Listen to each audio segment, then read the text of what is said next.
I would prefer meat, I think, in general.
Okay, let's check that it still works for Mark.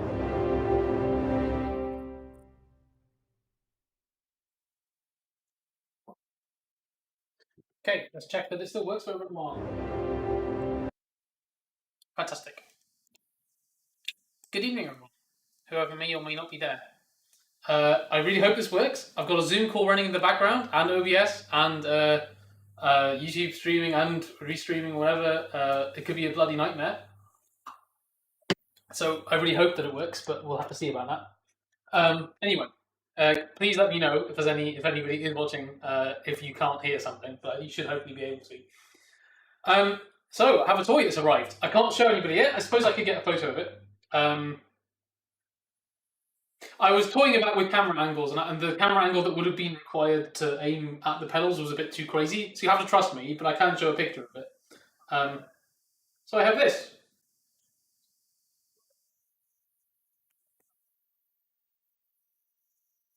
This is now my setup. So I've got these organ pedals now at the bottom, and I'm going to basically try, see how it goes. Good evening, Baba. How's it going? Yeah, let me know if it works. It should hopefully work. I just first need to set up back to where I was before. I think that should be working, so...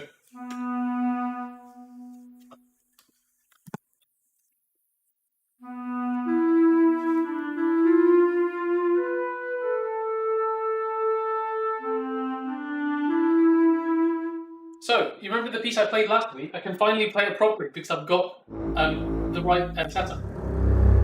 I think that's the right setup, isn't it? Okay, so I can finally try to play it properly.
nice to be able to try and play like 3 things. So you can theoretically play the melody. So.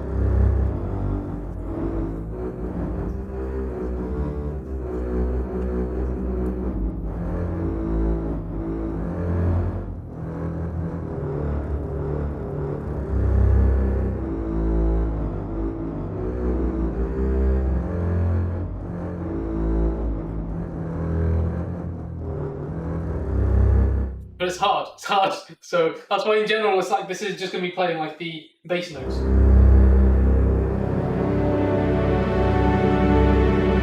The other problem is that there's no easy way of me holding notes. So no, I have 2 pedals. Right, I have one to hold these. I have another one to hold the rest of the notes.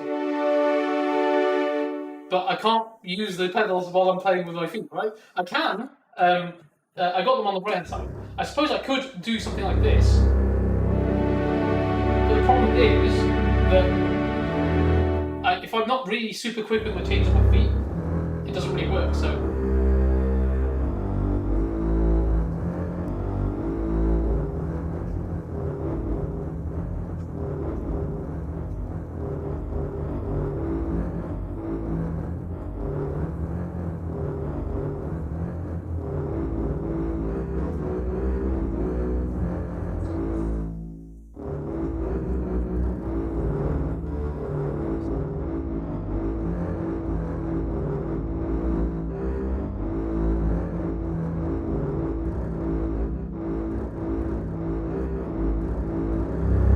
It's hard, but it's good fun.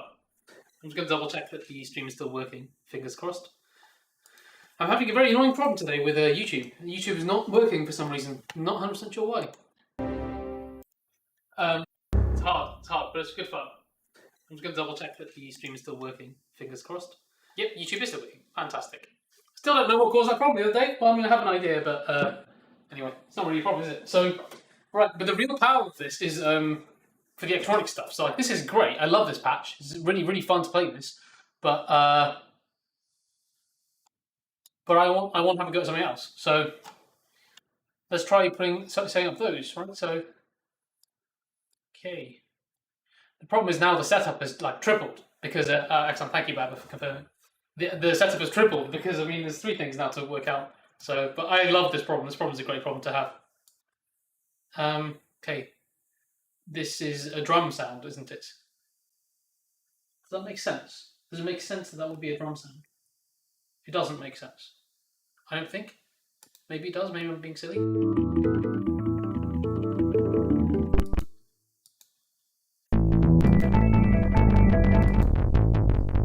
Yeah. Oh, I see. Sorry. So the point there is that this is the bass sound, right? So if that's active. Yep. Okay.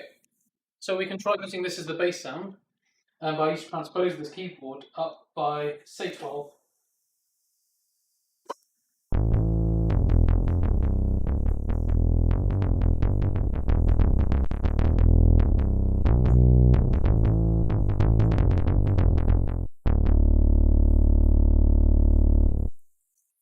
That works. So.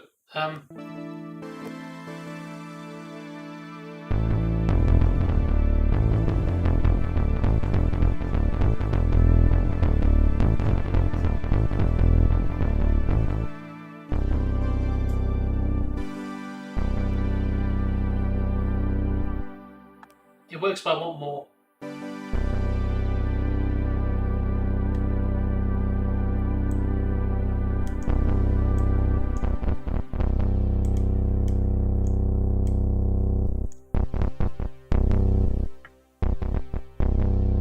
Maybe a bit loud for you. I'm not certain why the level's not going up. I can't hear anything different. This may not be. No, it is. So why is it not going up?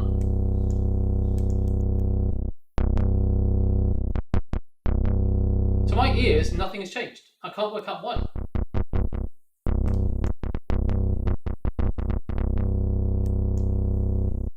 Maybe I should need to turn this up.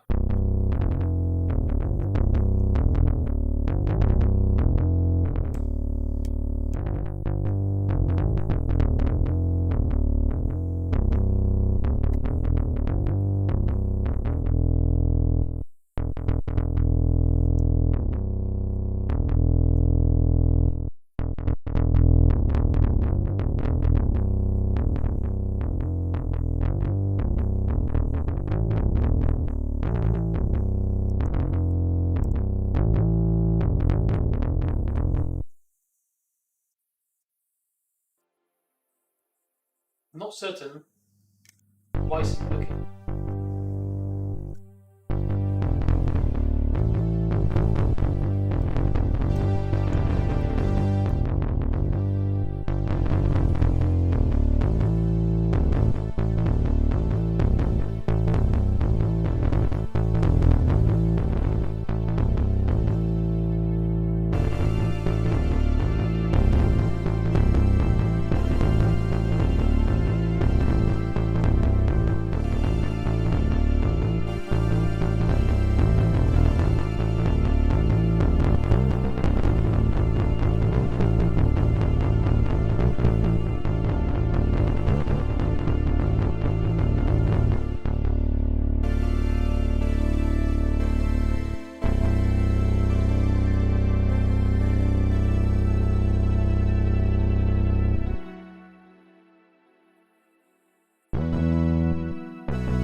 I think I'm going to transpose it back down.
Be able to remember what this chord is, but I do like this chord.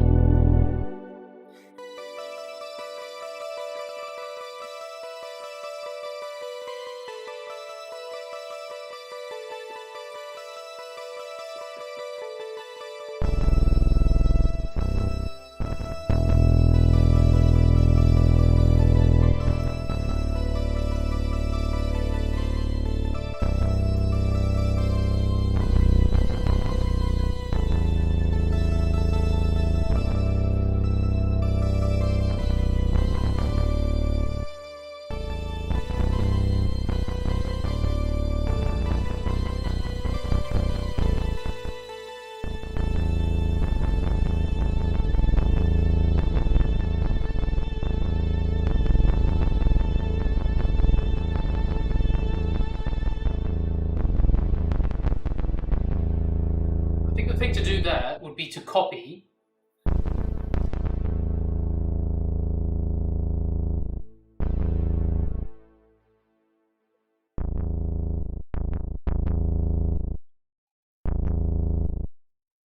I'm not sure that makes any sense.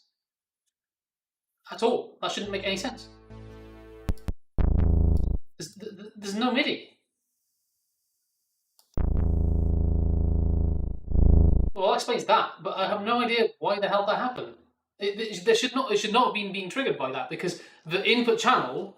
okay, I think I know what happened. Still, it's not acceptable. That is outrageous.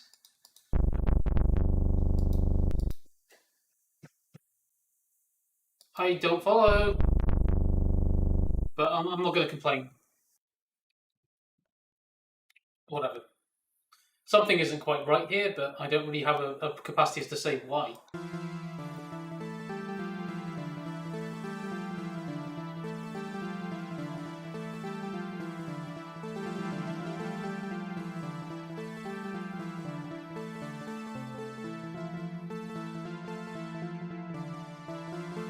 Should have said as well, my friend Dave from Cambridge will be joining at 8. I have a Zoom call set up. I should hopefully be able to keep track of when he joins, but I do need to... Is that the right one? Yeah. Okay, so I'll do that to start have at least an idea of what's going on. And really, hopefully, this sounds the works.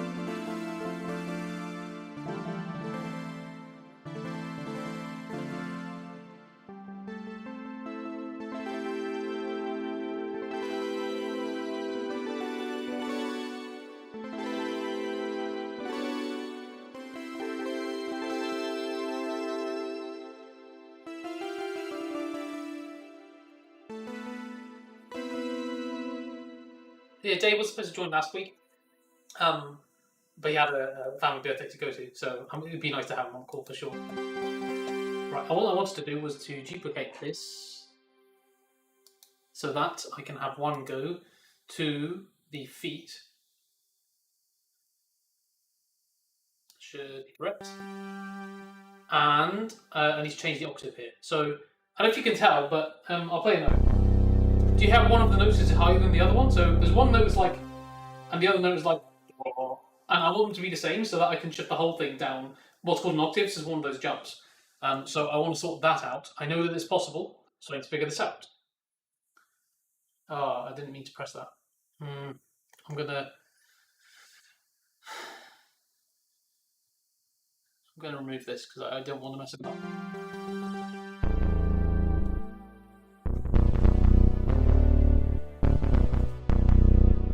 That's actually fine, but I need to find that option I was talking about.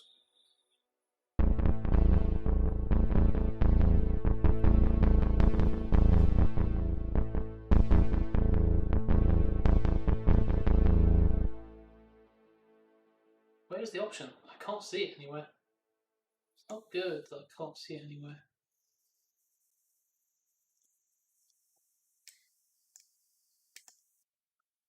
Where's this bloody option? Well, one is there should be somewhere where it says I can't see it. I honestly can't see it anywhere. But I know that it was here, so this is the one. Right, it's one of these.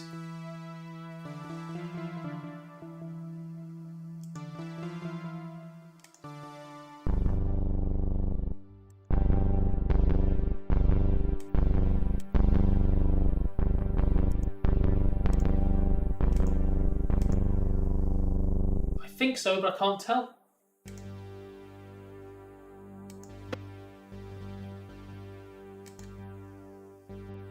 Oh, wrong one.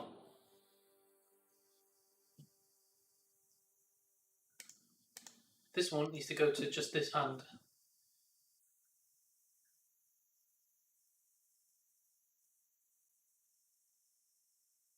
There we go.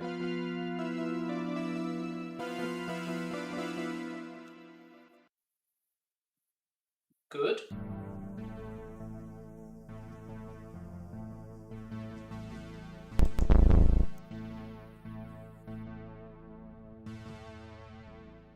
I'm changing the wrong one.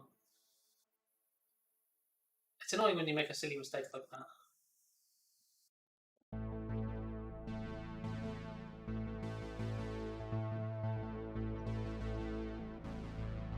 Yes, that's the one.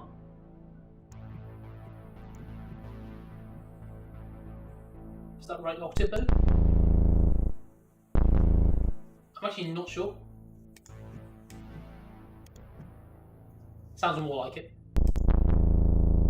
So if I move it up an octave, I suppose 1, 2.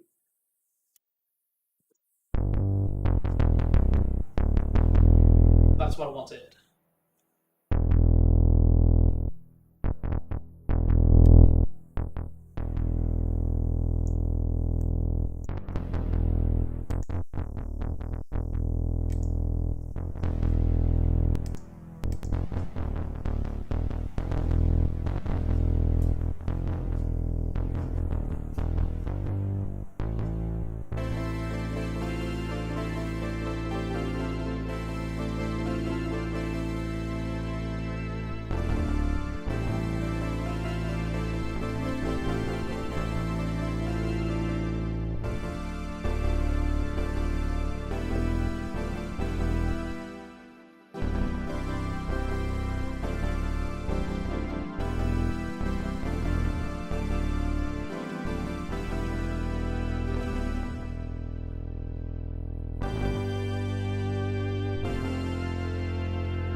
Fun, isn't it? Oh, I love playing these. The thing is, so I have a bass guitar, but I can't play it very well, and I don't like the sound of it or the electronic noise, right? So this is how bass lines are supposed to sound. They're not supposed to be like really great. It's not supposed to be like that. So the limitation of having to be only playing one note with the legs is fine, and it sounds great. So the only thing I wanted to work out was what to put in this hand. This is what I don't know. Now.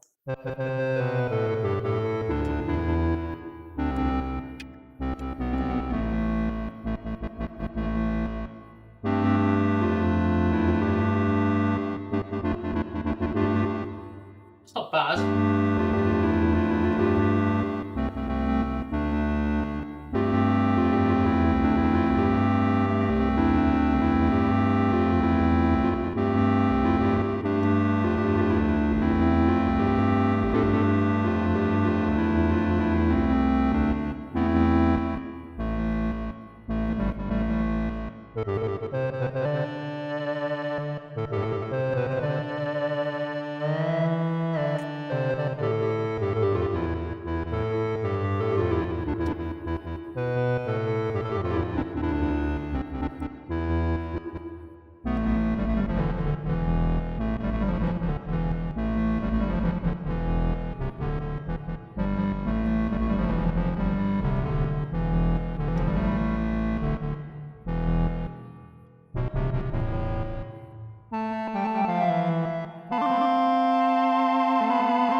I'm supposed to do. I'm supposed to move this channel to the right. That's it. Okay. God, tell me why my brain's not working very well. So we'll see if it works.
And the low velocity vibration is this. I was just playing it for a very, very long time. This is the 2001: A Space Odyssey main theme tune. Just I'm used to the organ, right? So I love that sound so much. I love the organ. I wish I had access to an actual organ. I had access once in Cambridge in my college. I begged the organ scholar, the people who play quiet organ for the choir, begging, can I have a go? And it was I couldn't play it. I can play as badly as I'm playing it now, but you can still make an amazing sound because you have these sustained notes. And I love the sound of that power. It's what's called inversion. So you can play chords like this, but it doesn't sound that interesting. So playing something like so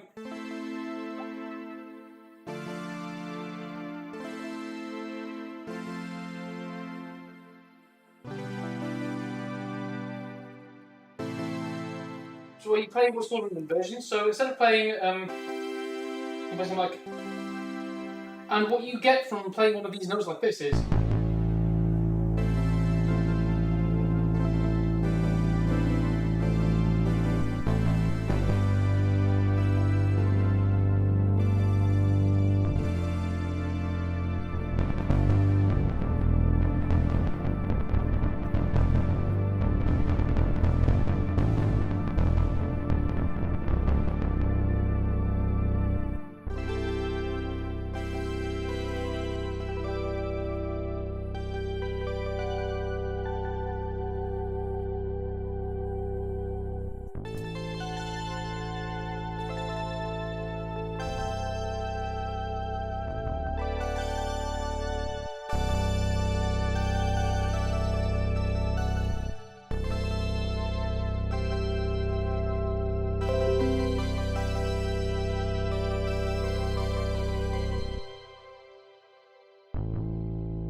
Well, I'm not a huge fan of the thing in the left hand, the right hand.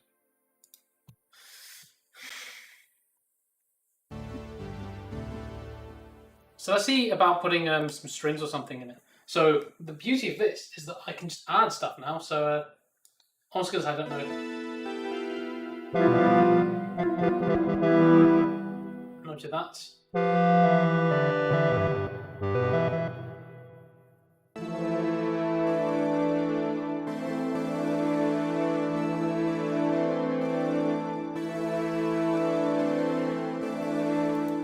I'd like to put those on there, I think. I'm in two minds because it's going to take a while to set up the patch that I had before, but I don't care.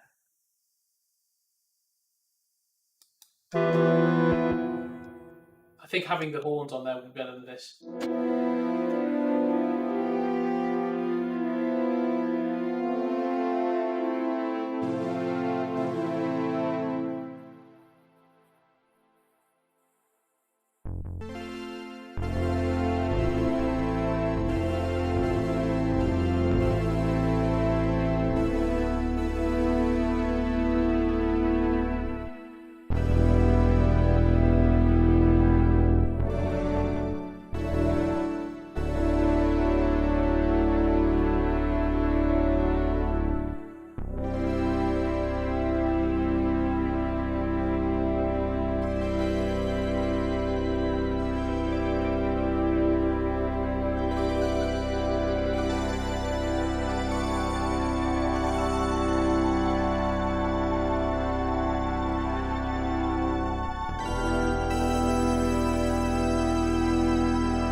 it's so much easier to write nice music because what I'm playing now is much closer to what I was hearing in my head, but I couldn't play it. But now I can. So you know, for the low price of I don't know 350 plus the shipping, but I have no idea what Dave's going to want to do. I don't know if he'll want to.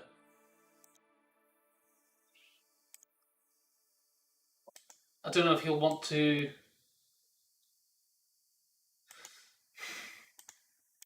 Oh, there we go. I don't know if he will want to play an orchestral part or not. Dave is an amazing composer, but I know he had done lots of things. I know him from when he was the guitarist in the band that I played in, but uh,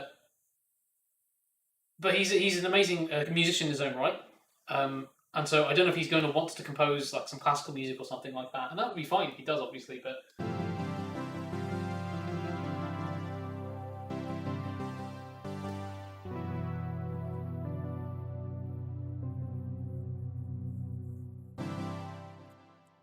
anyway, we'll see. He's only able to join for an hour anyway, so it's just a case of like having fun. That's all this is really. So now I want to have a quick go. So I'm going to move this to here, and you know what? I could just copy it. I could just copy it, and then like it will kill my computer, but my computer can handle it. I can go in this hand, right? I think that was the idea. I think the strings go here. Actually, no, I genuinely don't know. I genuinely don't know this. Let's have a go at that and just see what happens. So then if I activate the... I wonder if it's possible to nest these. I'm sure there's a way of like saying classical or rock, and then it will open all of these for me. But I don't care. It's fine.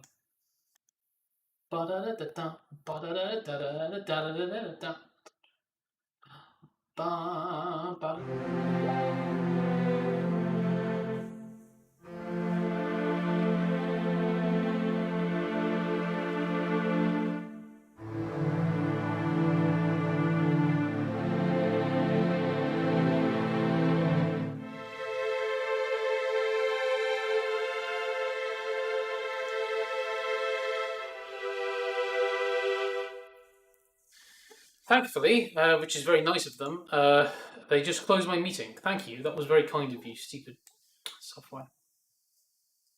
Right, okay, so now I can actually share this link again and apologise profusely to Dave because it should have worked. I hate that. We're like 98% of the way.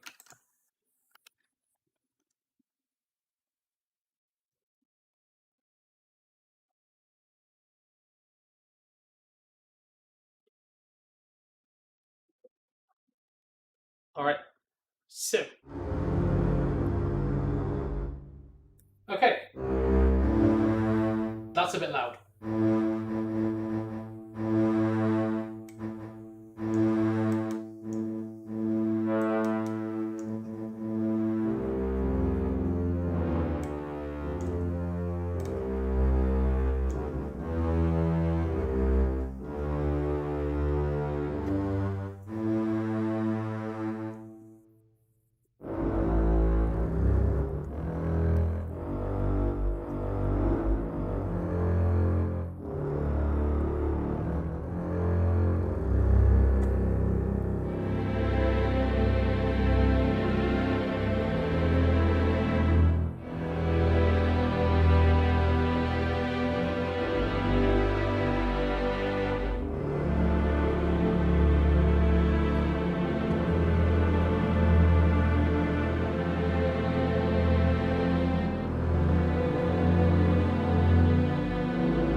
Good evening, sir.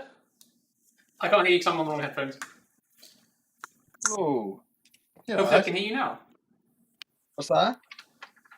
I think I was on the wrong headphones, so now I can hear you correctly. How's it going? Yeah, I'm alright. You alright? I'm not bad, thanks. Good, good. I'm just sorting some plugs out. That's all right.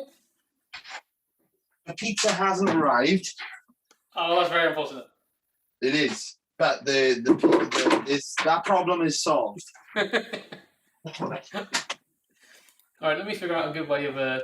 So I tried so many things to try and get this to work. Unfortunately, the only thing I could work on was that I'm going to be listening over Bluetooth, so I've got a delay to myself.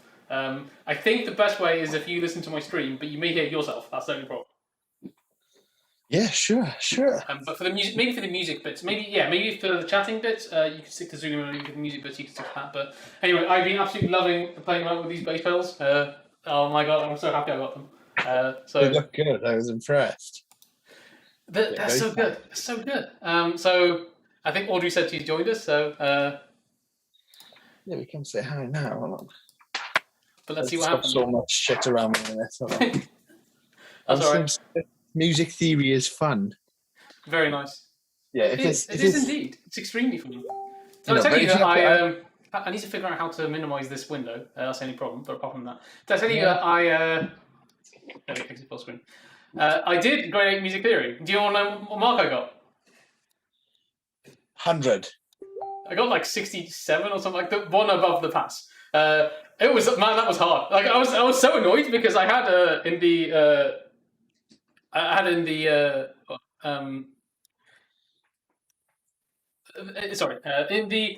past paper, I think like the year before, there was a 5-mark question that was like, how would a timpanist play this? And it was like S of Z and then into a roll. And I was like, I'm a timpanist. I can just say how I would play it, and I'll get 4 marks. And then I think in the exam it was like, how would a clarinetist play this? It's like, oh no. I don't know. I'm like, how am I supposed to do it? Yeah. But anyway. The lowest mark I've ever had off a student doing an exam was the grade 8 one. It was a. I'm not streaming this at the minute, you.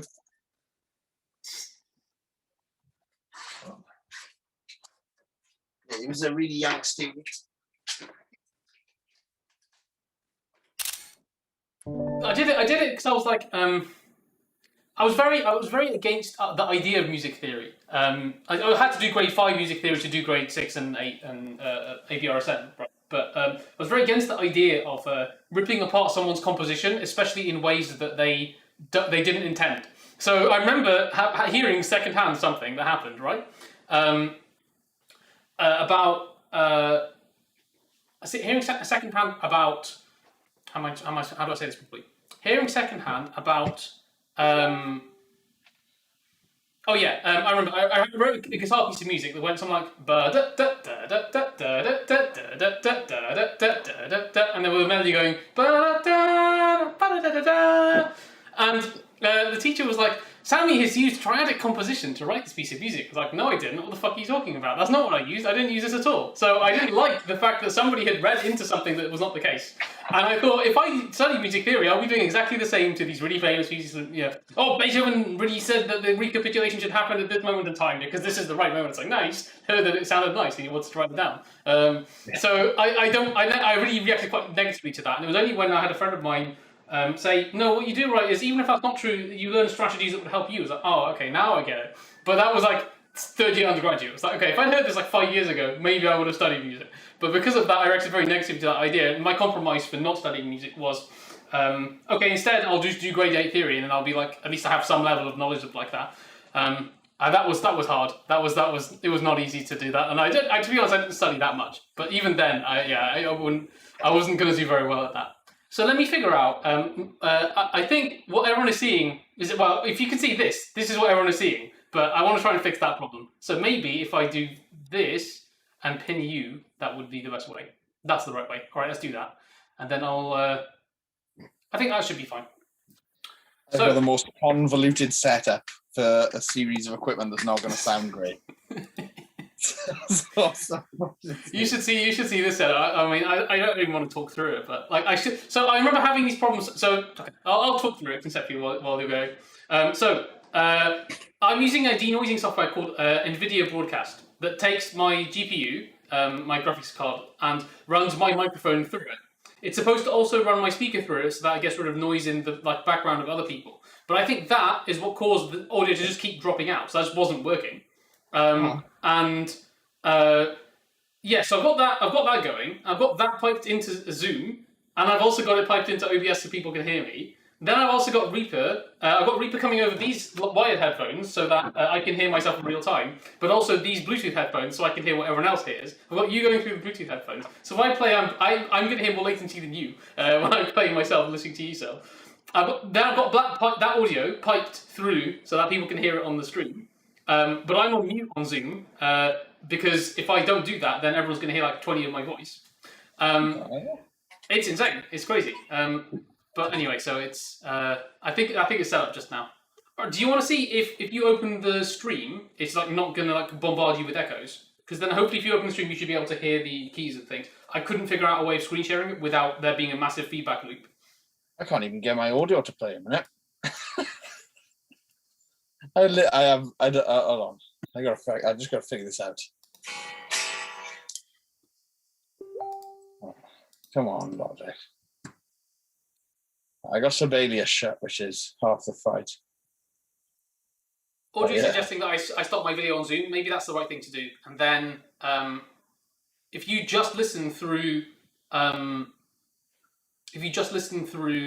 stream and watch me through the stream, that might be the best way to do this. I'm not sure, but we'll see. Yeah, do you want my sound to come back through to you? That would be best. But at the moment it's going, so we can hear you. So, but if you can make it in such a way, yeah, obviously I can hear you talk. But I mean, if you can figure out a way to make your sound go through in the same way that Zoom is, that would be best. If you can't do that, maybe on speaker and then go have that through the mic. Is not ideal, but at least we can hear something. But I think I'm gonna kill my mic and my video. So see if you open the stream, if you can still hear me, everything okay. Where's your? I can redrop you the link.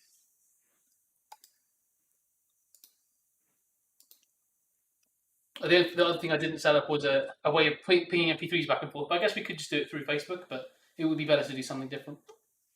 There we go. We can now. Do you use Google Drive? I basically got whatever. It's just a matter of yeah. All right. So now I'm going to mute on here, and hopefully you should still be able to hear me. And also, hopefully, you can hear this.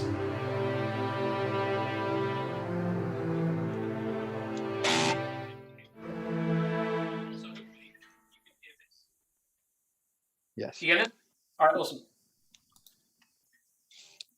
So the question is, what do you want to write?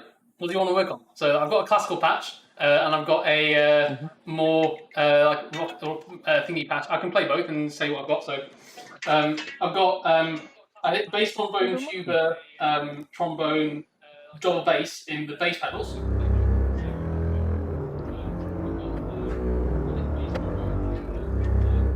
I've got strings in the hands. Very nice.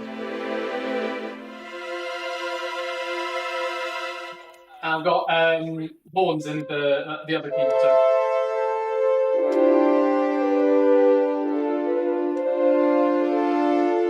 We can do that, or I can do the other patch. Nice. So the other patch is more of like a sort of thing for rock and stuff. So that is. I can do the other patch. So the other patch is more of like a sort of thing for rock and stuff. So that is. Oh, I'm missing something. Okay, I think that should be the right one. All right. So that is. Oh, transpose. Sorry. Okay.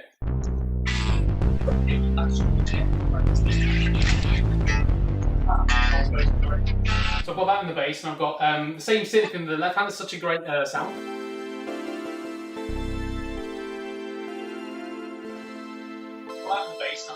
And I've got French horn in the right hand, so I couldn't think of anything else. So we can work on some soundscapes, but it's up to you what you want to work on. Do you want to work more classical, or do you want to work more like that? So we can click on some soundscapes, but it's up to you what we want.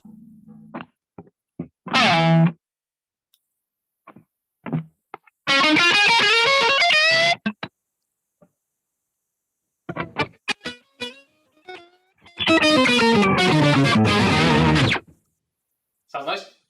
Can I still? I can hear your guitar. Can I still hear you? I can't tell.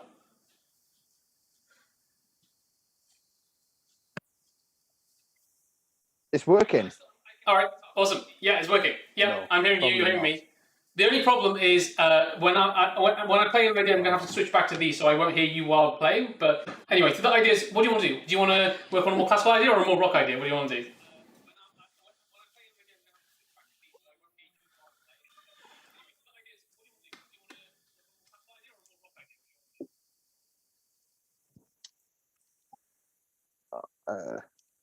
Hold on, which one have I got selected? Sorry, up to you. Up to you. I don't mind. You pick. Okay, then I'll pick the rock one for now. So I was working on a bass line. It's a really funny bass line, but I'll play you it. And I was thinking like something like this. So I'll be able to hear you a bit. Sorry.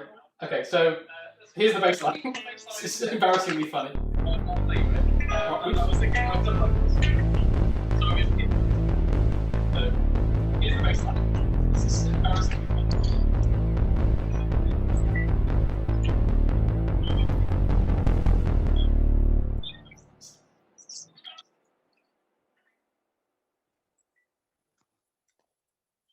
I can't hear you for some reason.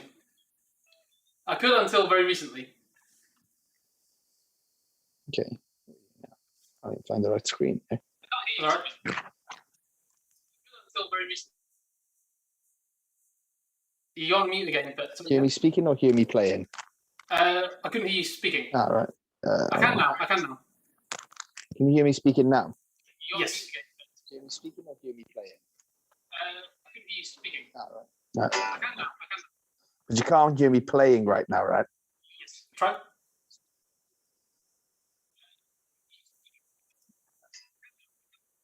You can't hear me playing right now, right?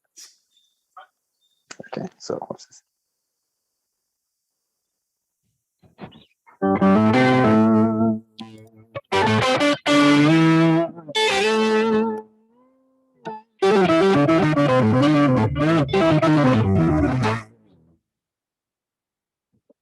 Just a bit of context. So there's lag on the stream, but on the text you'll be able to hear instantly. So if there's anything really, really important, I'll send it over the text.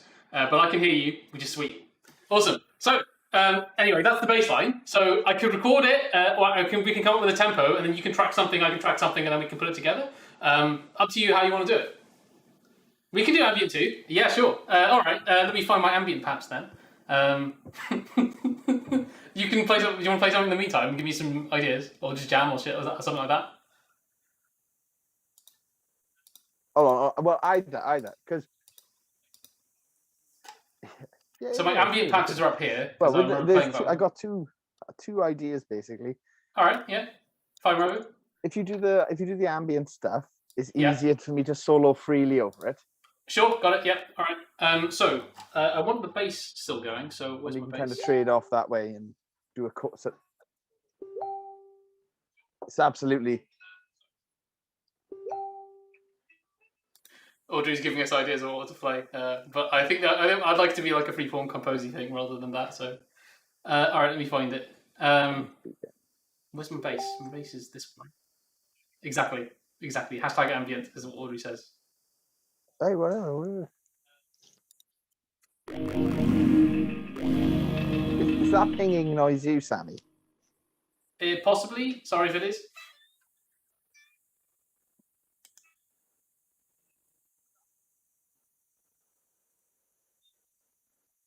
That's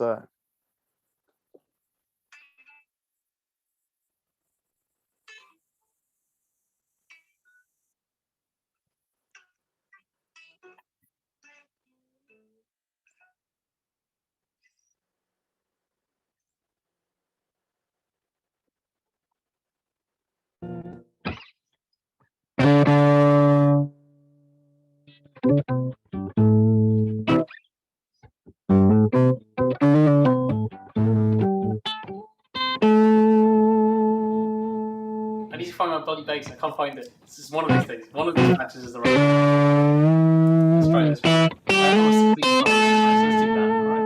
Okay.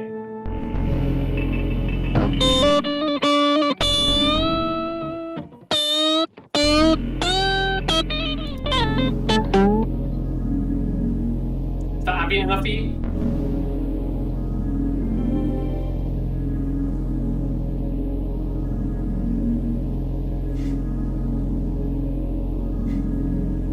I'll keep this going and I'll find something to do with my hands.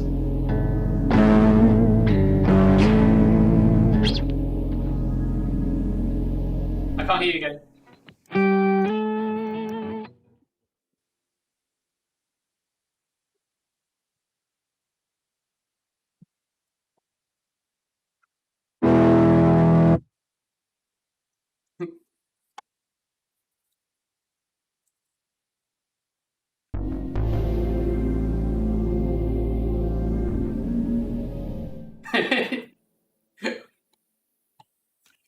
Awesome.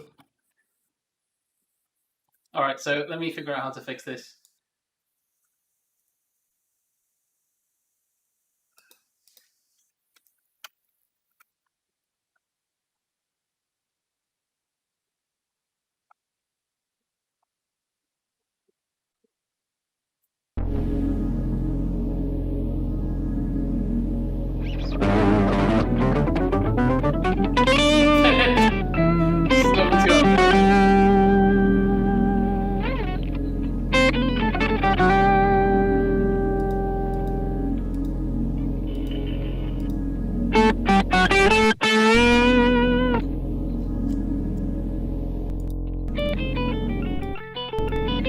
Is that patch? I can't find it. Is this it? That's the one.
Audrey's suggesting that you could join with your phone This is as like the another. weirdest way to improvise ever. Yeah, certainly. It's like I'm playing in canon with myself. I see. I think I know the problem. Yeah, I don't know if there's an easy way to fix that. Because I want everyone else to be able to hear. That's the reason that's happening. So I'm trying to think if there is anything obvious there.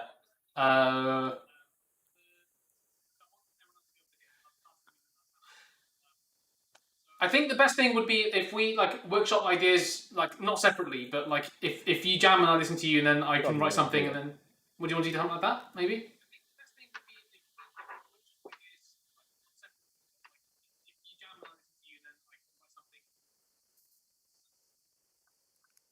Yes, do like that. All right. So Well, should we come up with some chords or something then? So you want ambient, so let me think of something. All right. If you record, That's not right. yeah, sure. If you feel free to jam in the meanwhile, otherwise. Let's take But 2 sets of 4 chords. 2 sets of 4 chords. All right. So let me figure out how to sort this out. I like this patch, but I can't get it to behave because I want it to just be in one limb, but it's not working. So let's leave that alone.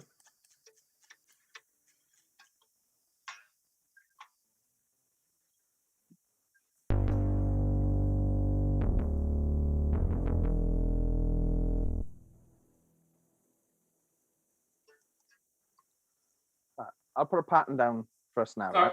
See that? Oh, for fuck's sake.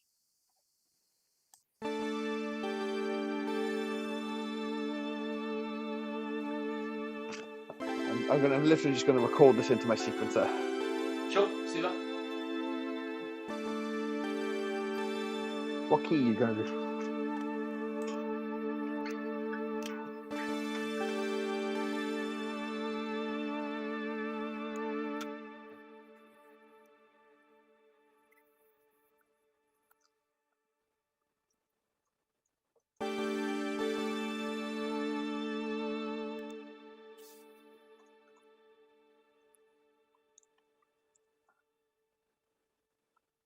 Ah, watch this. All right. While you do that.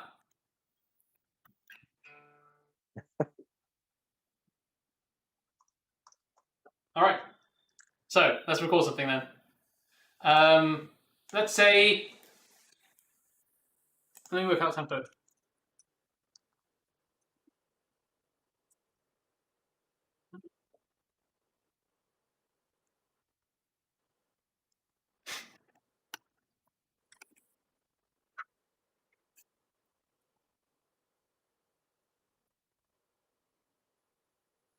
Okay, so let me check that I've got nothing there. And then, where are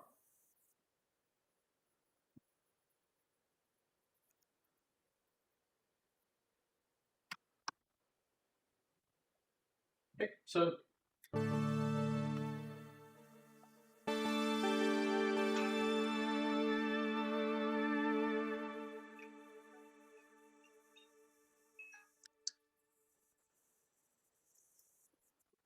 I'm having a very annoying problem today with YouTube. YouTube is not working for some reason. Not 100% sure why.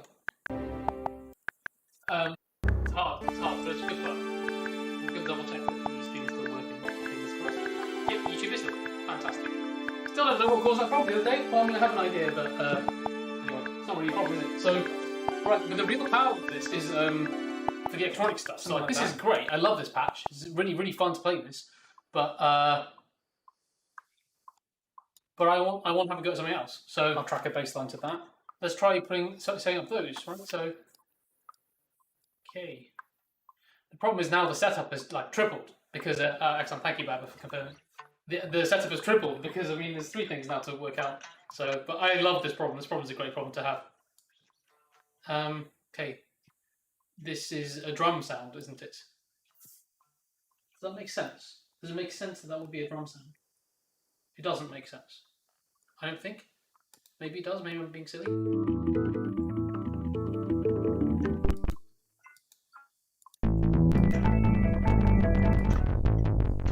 Yeah.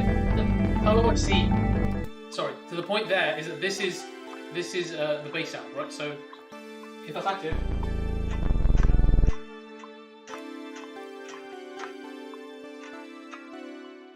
I can't believe it includes the metronome. That is ridiculous. I kind of understand that it should, but I still find that ridiculous. So that's still quite quiet as well. Where's the master?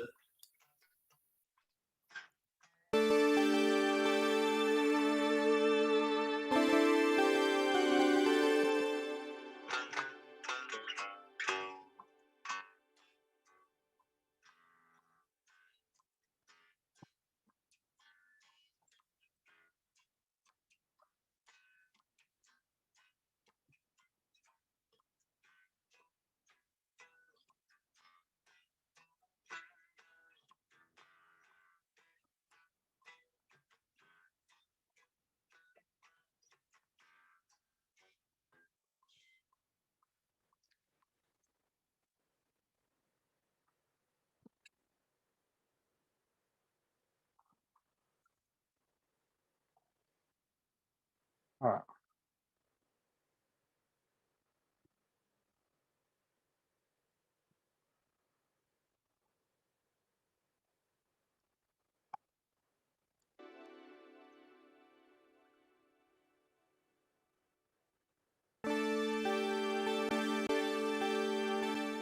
I changed key.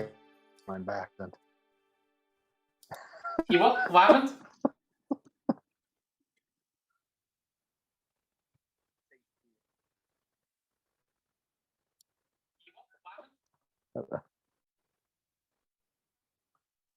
Yeah, what's that? What's that? Hold on. Yeah, this is pro level.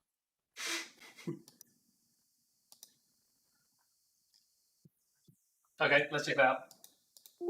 So let's see. Oops.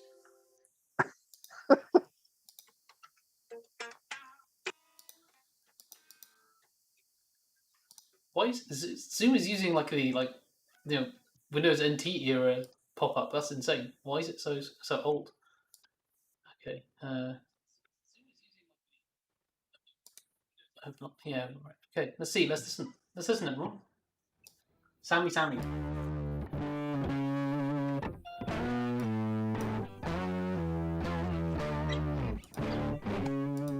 This is cool.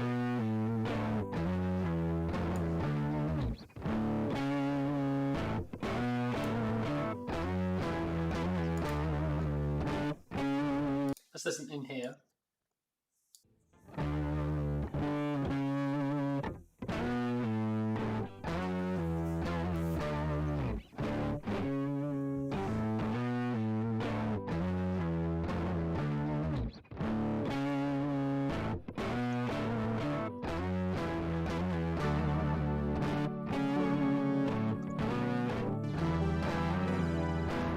Something like that. Okay, so right, let me track this then. So, okay. Oh, we did that at the same time then. That was so weird. Okay. I need to slow you down because this is way too fast for me to play it in time.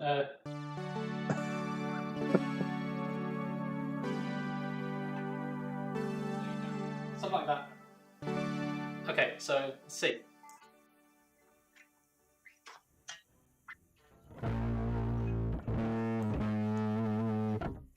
It's funny that it changes the key. It really shouldn't do that. Okay, maybe then in that case I'll just no,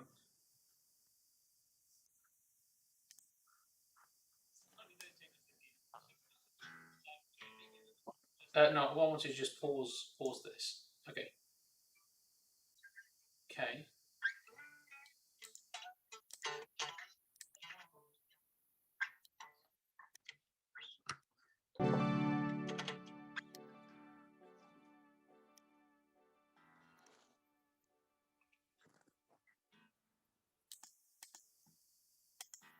Is it because I've got tracks up there that need turning off? Yes, it is.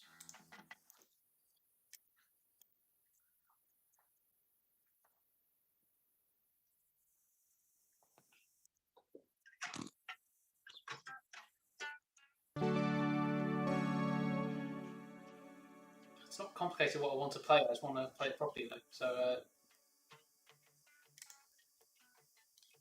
okay, let's start there then.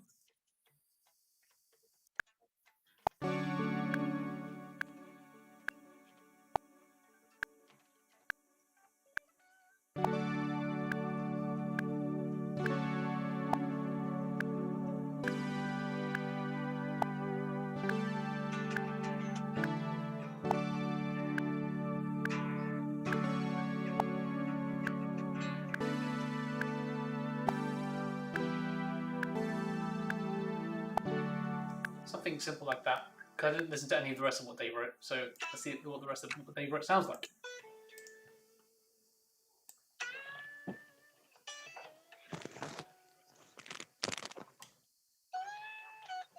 I'm going to swap back to these so I can hear everything again.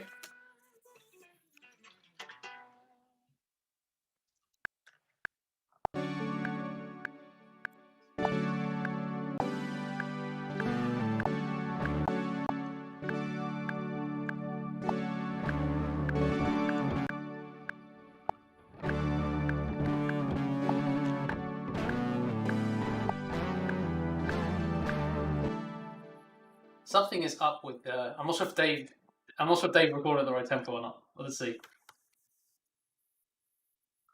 But this isn't in sync. Right now.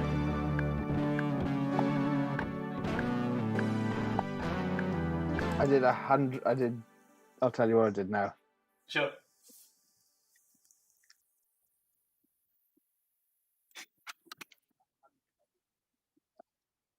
Uh, 60, 120 beats per minute. Okay, no problem. That's I fine. did the wrong speed. You're right. As well, do this fine. I did the wrong speed. That's all right. Okay, so let me figure out how to do the thing. I can do that.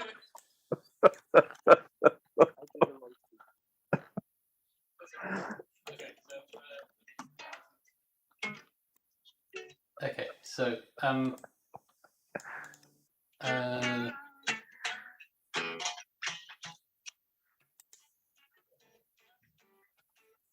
item properties, but where is that? There it is. So I just need to work out what that is. So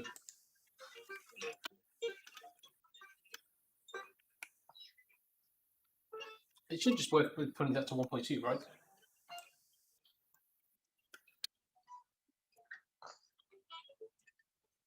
Okay, let's check.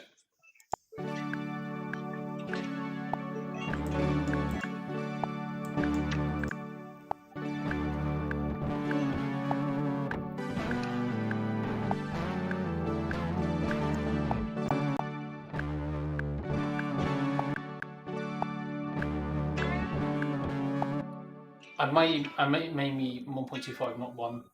Where is turn off?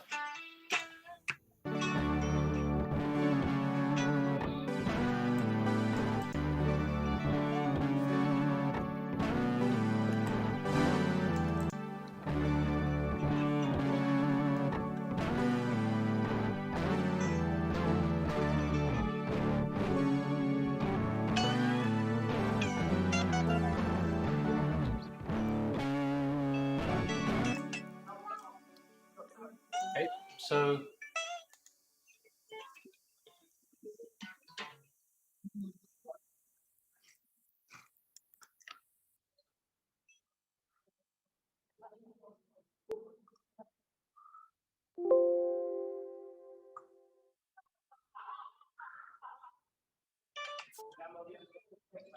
Right, and I've got your idea. sweet.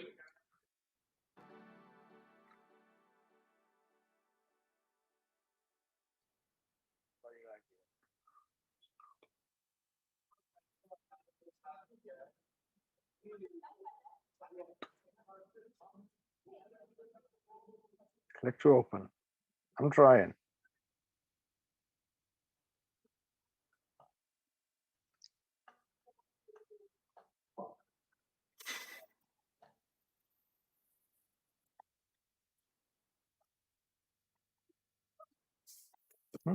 I like it.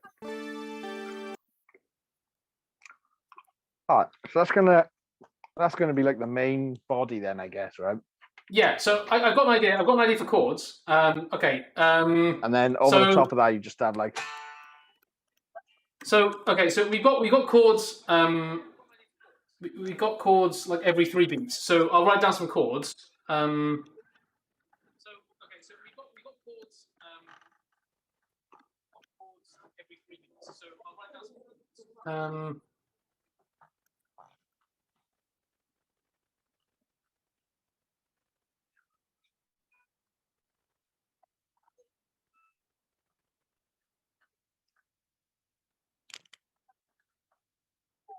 Oh, my pizza's here a second. I'm just gonna grab my pizza quickly as well. All So right? go ahead.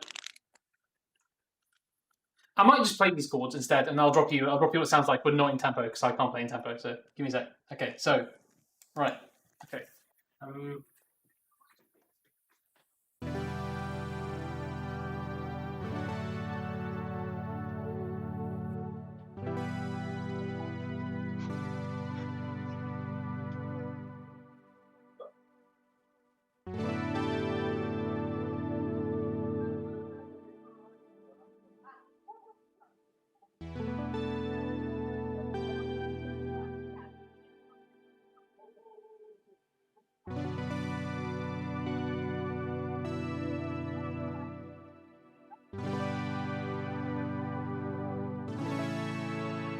Something like that.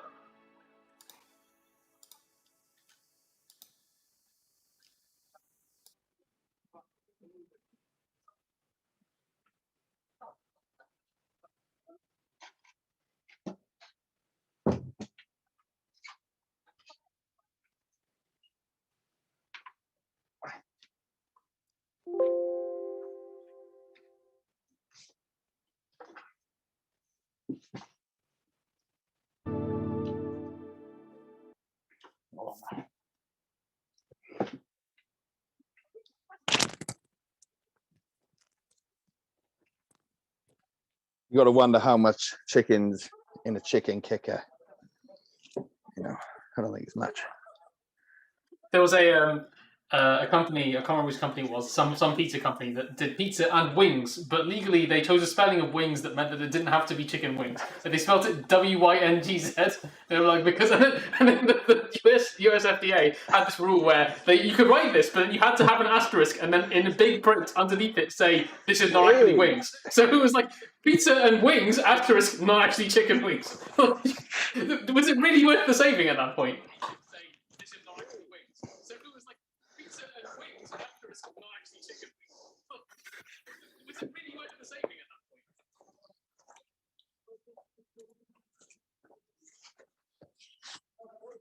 Right, so yeah, I was just I might as well say what I was typing out because you're listening anyway. So yeah, I played something and I played it not in tempo. All right, so where are we then? What have we got? Right, so yeah, I was just I might as well say what I was typing out because you're listening anyway. So yeah, I played something and I played it not in tempo. All right, so where are we then? What have we got? Right, so yeah. Yeah, you're listening anyway. So yeah, I played something and I played it not in tempo. All right, so where are we then? What have we got? Right, so yeah. We got a Groundhog Day situation somehow. I'm not sure why. I played something, and I played it not in tempo. Alright, so where are we then? What have we got? So yeah. We got a Groundhog Day situation somehow. I'm not sure why. Yeah. Don't have a good answer for why. I bet it's my headphones. It's alright. It's gone now. Whatever happened. How's that? I bet that stops it. Yeah, it's gone. So, I mean, I could go on Zoom, but the problem is you're probably going to hear a double situation. But when we're just talking like this, we could talk this way, if that's easier. How's this now? This is fine, isn't it? Yeah. That's all right. When I'm playing, I'll just set my output to my Focusrite. All right. So, sounds good. Cool. Oh. Yeah, I like the sound of that thing. I reckon you can make that into a full-on song. That's the point. All right, so I'll tell you what. Let's go off stream. Join Zoom. So I think I'll go on here so that we can have a proper chat, basically. Mm-hmm. While we're not doing the music. Sounds good. How are you doing? All right. Here we go. This is working now, right? Yeah, but if you're listening to the stream, then there's like going to be a long delay, and there's no need for you to listen to the stream. So maybe it's worth like unmuting your Zoom if you have got your Zoom muted. Yeah, good. Things are going all right. So I will not discuss things that are not necessarily public knowledge yet. But the thing that we discussed on our secret call last week was delayed for a week, so it hasn't actually happened yet. But it's happening on Monday. So on Monday I will be setting over a new leaf. Let's say, and it's a disappointment to be honest that it ended up that way because basically I met with my boss to discuss lots of things, and it doesn't sound unfortunately like things are going in the direction that I wanted them to anyway. So something hilarious happened where I insisted that we test a particular use case for a certain thing, and the entire team. I also asked that the team that was building this thing would be 100% available for building just this one thing. Very high profile, like massive high profile customer potentially. And the people who built the thing do not own that type of device. And as a result of that, they did not test it on that type of device. So the first time that anybody tested it was when I tested it and I said, it doesn't work. And that was on Friday afternoon. It's like, oh, that's not good. So anyway, I did say this was going to happen. Anyway, so it's just another example of why I've been frustrated at that in the past. But anyway, such is life. Better off going somewhere else. Maybe. Maybe. Or a pain in the ass. Anyway, so that's that.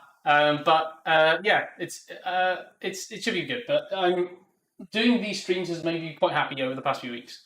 So I started doing these about 3 or 4 weeks ago, and basically it's only once a week. It's only 3 or 4 hours on a Friday evening, and I'm usually knackered after work anyway. But for some reason, that's been like immensely beneficial to my actually like having a place to be creative. So what ended up happening a bunch of weeks, like maybe for the past few months, I've been like didn't do any music all weekend, and then at like 9 p.m. or 10 p.m. I'd be like, oh, actually, I quite want to do some music now, and then I just like spend 3 or 4 hours on the piano. It's like it's not the best setup for the week, right? It was like I don't regret doing that because I love doing that sort of stuff. And the thing that I've enjoyed doing the most for some reason, I don't know why, but absolutely love trying to create music from my mind's ear. So play Vaughan Williams 6 or Vaughan Williams 5. Just try. Like, can I remember everything? Is there something missing or whatever else? And I've been getting better at doing that. It's really fun. I don't know why I find it so fun to play it like that. And you really get a much better understanding of some of the music. So one of the main pieces I was trying to do was Vaughan Williams 5. Do you know Vaughan Williams 5? Yeah, it was the one that was described as Vaughan Williams endlessly rolling over in a field of grass, wasn't it? Yeah. I love the... Honestly, I didn't rate the slow movement.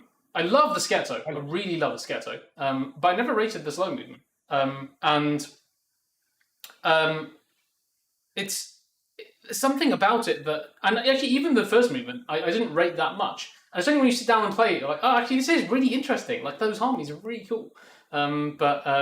Yeah, I'm not fast enough to play the scherzo in time, so it's like I'm playing things and I'm like, oh, what's the next chord? Let me position all 10 fingers. Oh, okay, there's the next chord. Vaughan Williams was a famously bad musician, wasn't he? Was he really? I didn't know that. Yeah.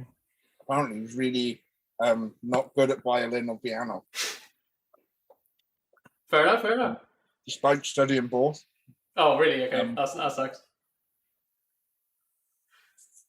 Great composer. I mean, really special, I think.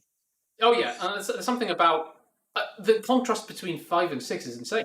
Like I remember hearing 6 and thinking, seriously, really, this is so different. Saxophone solo, like everything about it, right?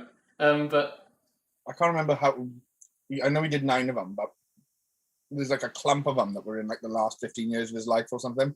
Yeah, I don't. I know 5 and 6 quite well. I don't know much of the rest. But even some, you know that my knowledge of repertoire and also like both just generally from listening and also playing is shocking. Like basically, I only know what I played, which is not much because I started quite late. So like I only heard Lark Ascending like a few years ago, and it is as great as people say, but it's just like I never thought, oh, I should listen to this piece of music or whatever. But again, really, it's very. I guess it's cliche to say, but there's something really special about it.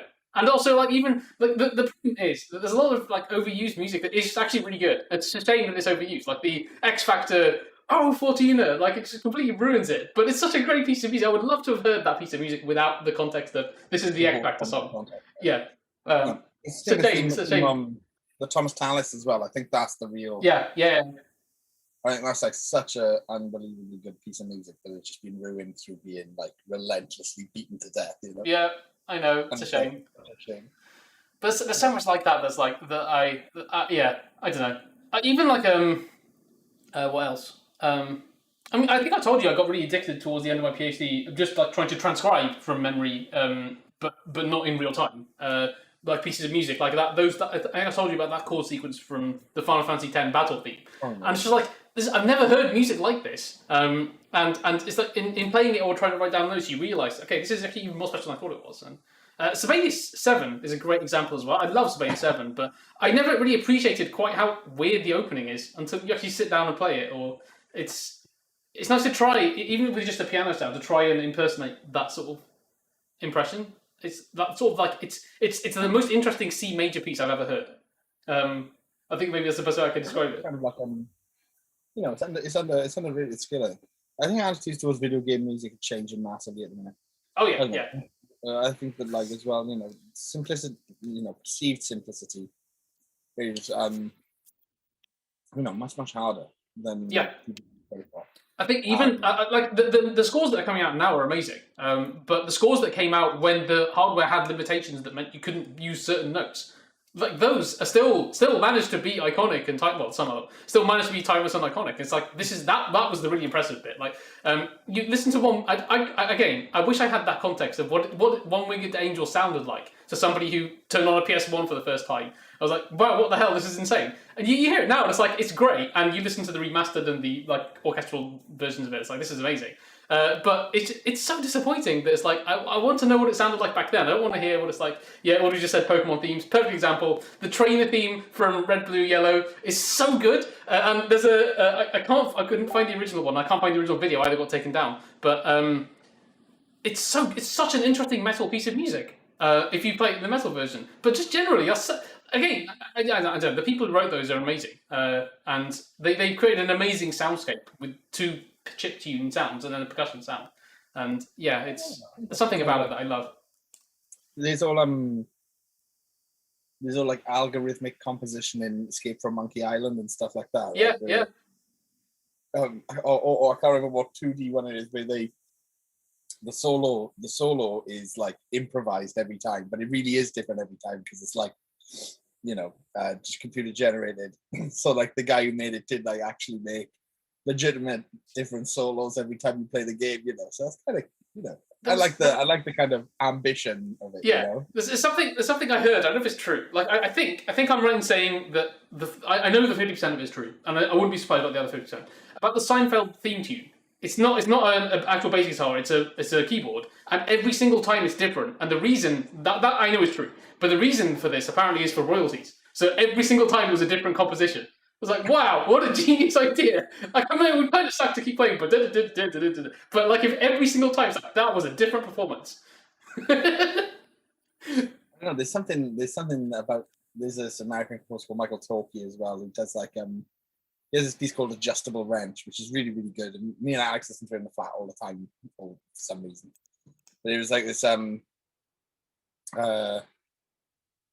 there's this middle bit where it suddenly goes to like from really nice, like perfect ensemble writing in a really almost like Muzak sort of way. Right. To like this super 90s keyboard slap bass. And like now I don't mind it as much. But when I first heard it, it was just like it was like, eating something and then like wanting to spit it out, It was like I can't believe you've done that after I've spent 15 minutes listening to this, and then you put that stupid fucking bass in there, and it's just like it's ruined it all, mate. But I don't know, there's something charming about it now that I like more. But yeah, I love that too. You reminded me of something. It was. Sorry, I've just seen the spam comment from the Twitter follower, so Twitch follower. I'll show you that in a minute. I was just very trying. Yeah, there was have you heard a piece called "The Castle" from Final Fantasy VIII? Yeah, Final Fantasy VIII. I'll send you the link. I don't want to. No, I was going to say we could listen to it on stream, but I don't want to risk it just in case it will be like an echo. It's got the most jarring cut between major and minor I've ever heard. There's literally just nothing, and it's such a dramatic shift that it's great. I love it, but I can't describe it. Actually, I think you will be able to hear this because I'm sharing this call, so you will be able to hear this. So if I find it on, let me know if you can hear this. You're not listening to the stream. That's all right. I'll listen to it, and I'll send you the link here so you can listen to it separately because you don't want the echo. Yeah, I'll mute myself. That's all right. And also, I'm having some problems with Chrome today and YouTube, so I'll play it in Firefox. All right.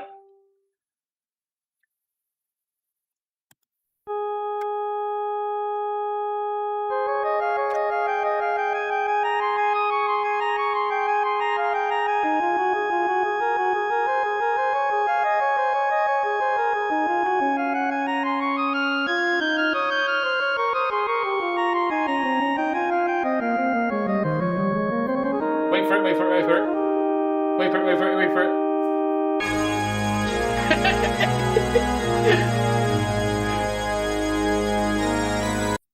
Do you want to go off mute again?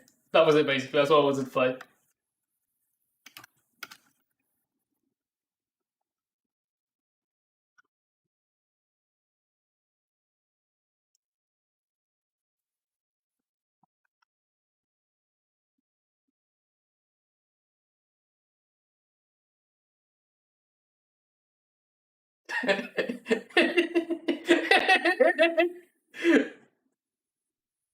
Very obvious that something evil happens. Exactly. Yes.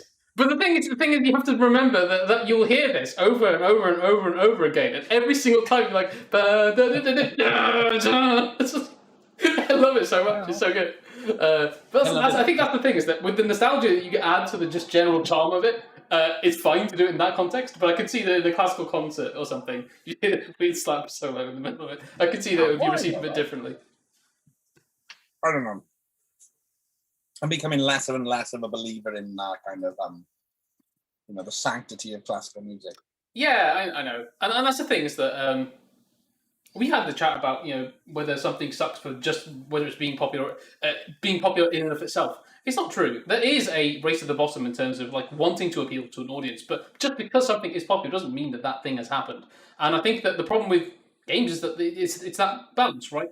That you expect that there's going to be, the composers may well not impose limitations on themselves, but there will be limitations imposed on them for the nature of the work, right? The amount, the orchestra that they'll have available, or the patches that they're going to use. If it's not a real orchestra they use, probably won't be. Those may lead to a more simple or straightforward composition, and I can see if that was the argument that was being made, that would be fair enough. But I don't think that the fact that there are these games that have hundreds of millions of sales and have amazing soundtracks should be in and of itself a reason to discount game music, for sure. My favorite ones are like, or maybe another way of saying it, I think games suffer from the same problems as music, basically, right? Yeah. Whereas like they try too hard to be like something else that's been very popular.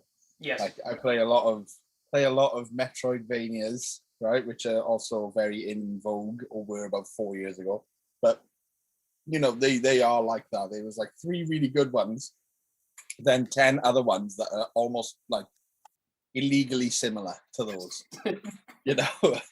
And there was Dead Cells, and like the music, it was, you could like, it's almost like you could hear the conversation in the meeting room where they went, "Oh no, you've made that sound too much like Hollow Knight, just change one of the notes at the end." And like that was literally what the music does. It was like da da da da da da. I was like, oh, is that? So we talked about Final Fantasy VII Remake. Have you had a chance to play it? Not yet. The score was a really interesting idea. That they have, like, the score is 8 CDs. Like, to think for a third of, I know, right? For a third of, technically, I know it's a big game, but for a third of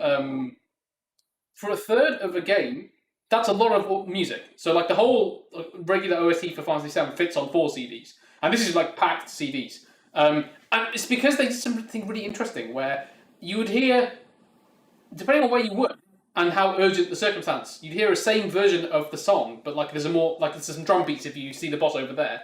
And you get this really seamless jump between battles and out of battles. So you might have like 3 versions of the same piece that you're hearing, and then just like if you walk 100 meters, then it blends to the other one. It's a really interesting way of writing. I told you about the sort of dance. What was the name of it? I don't remember the name of it. The chapter where the game's divided into chapters where Eris and Cloud are walking through this collapsed expressway. Oh, it's called the Collapsed Expressway. So in that music, it's got this really beautiful blend between real violin that they've dubbed over the top and electronic music, and then the battle theme that as you see the enemies you jump into it, is this like super rave, but it's this really good rave with French horn in it, and it's such a great sounding piece of music. And you're running, you're hearing this one piece of music, and then it just flips into this battle theme, and it's great. I can't describe how great it was to play that game. And then all the other piece of music, it's nice because they did a reasonable job of like taking the original piece of music and keeping the charm of them while also doing this really interesting thing. But it's just a really interesting idea. So the seven CDs is just that music, and there's one CD of when you walk past the jukebox that is basically the thing that heals you. It's like a vending machine. You can buy potions and things. They've got like jazz covers of the songs just blaring through there like a tinny speaker, and they have an entire CD just of those. It's crazy. But I mean that's why the game is £70 for like one of the 3 parts, and it's going to be at least 3 parts, I think, for the whole thing. But it's a really interesting idea that just blends between these things. My favorite orchestral soundtrack, hands down, is Mario Galaxy. Mario Galaxy. I need to check it out. I mean, I've heard bits, but not the whole thing. it's just like I don't know. I think that's the there's this experience I've had a couple of times lately where I always describe it with the film Mad Max, right? Yeah. When everyone talked about the first 3 Mad Max films, they talked about them like it was one big film, and they were like, "Oh, remember the bit in the Thunderdome and the bit where we're in the desert in the car, and the bit we had he runs that man over." And I was like, "Well, they are like 10-second clips from 3 different films that will take nearly 7 hours to watch." It's like they are. The first one's really bad. The second one is all right, and the third one has come out the other end where it's got so much money it's become bad again. Yeah. But they didn't. But anyway, we get to this point now where like we have like an idealized notion of what a film or like a particular thing should be like. Yeah. Like, actually kind of make it, right? So then you make Mad Max Fury Road, which I don't think was particularly well received. But either way, that film felt like how those 3 Mad Max films are described, right? And Mario Galaxy is the equivalent for Mario. It's like it's a big world with like shooting through space and everything's wild and the music's incredible. It's all the things that like made the original Mario games really great, but done with the scope that you like the descriptions of the original games kind of suggest that they were done with when they really weren't, right? Like the kind of Metal Gear Solid style orchestral soundtracks, they're not really orchestral, right? Yeah. But like now they are. That's cool. That's really nice. But yeah, Mario Galaxy is like that for me. I just think that the actual orchestration is just a really modern film style orchestration, but it's done in a game, and I don't know, it just does exactly what it needs to do in the best possible way. And yeah, first time I played through Mario Galaxy was also the first time I listened to Harrison Birtwhistle's The Mask of Orpheus.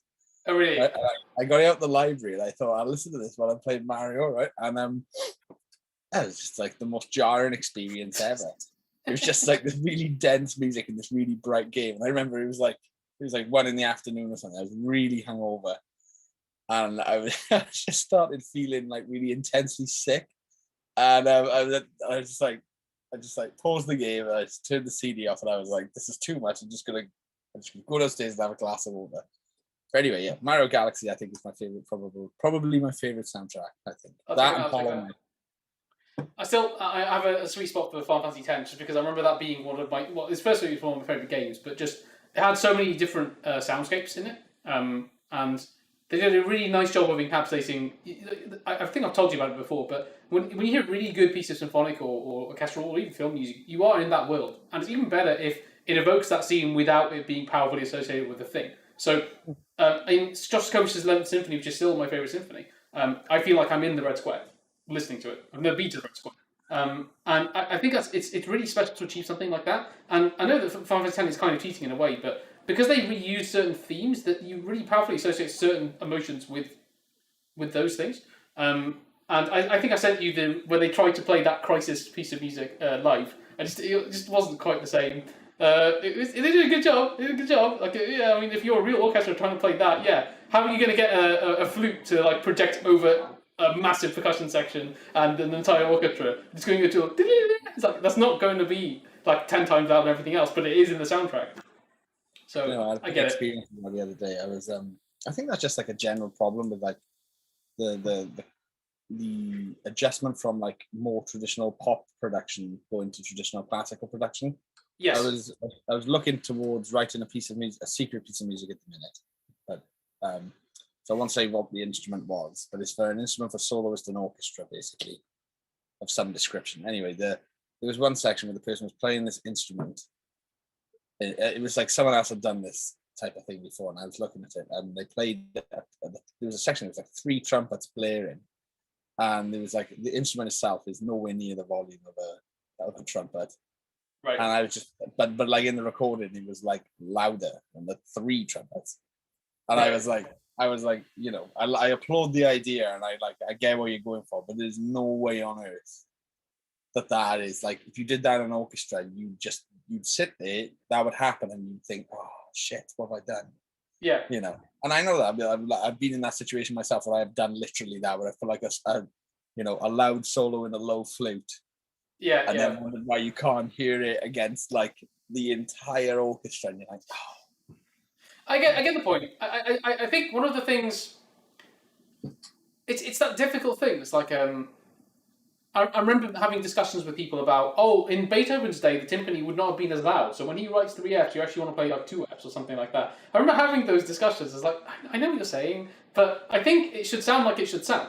And I think that I get having to amplify certain instruments so that those would fit. But if you're hearing this person playing really quietly and then amplified to a loud level, that doesn't sound.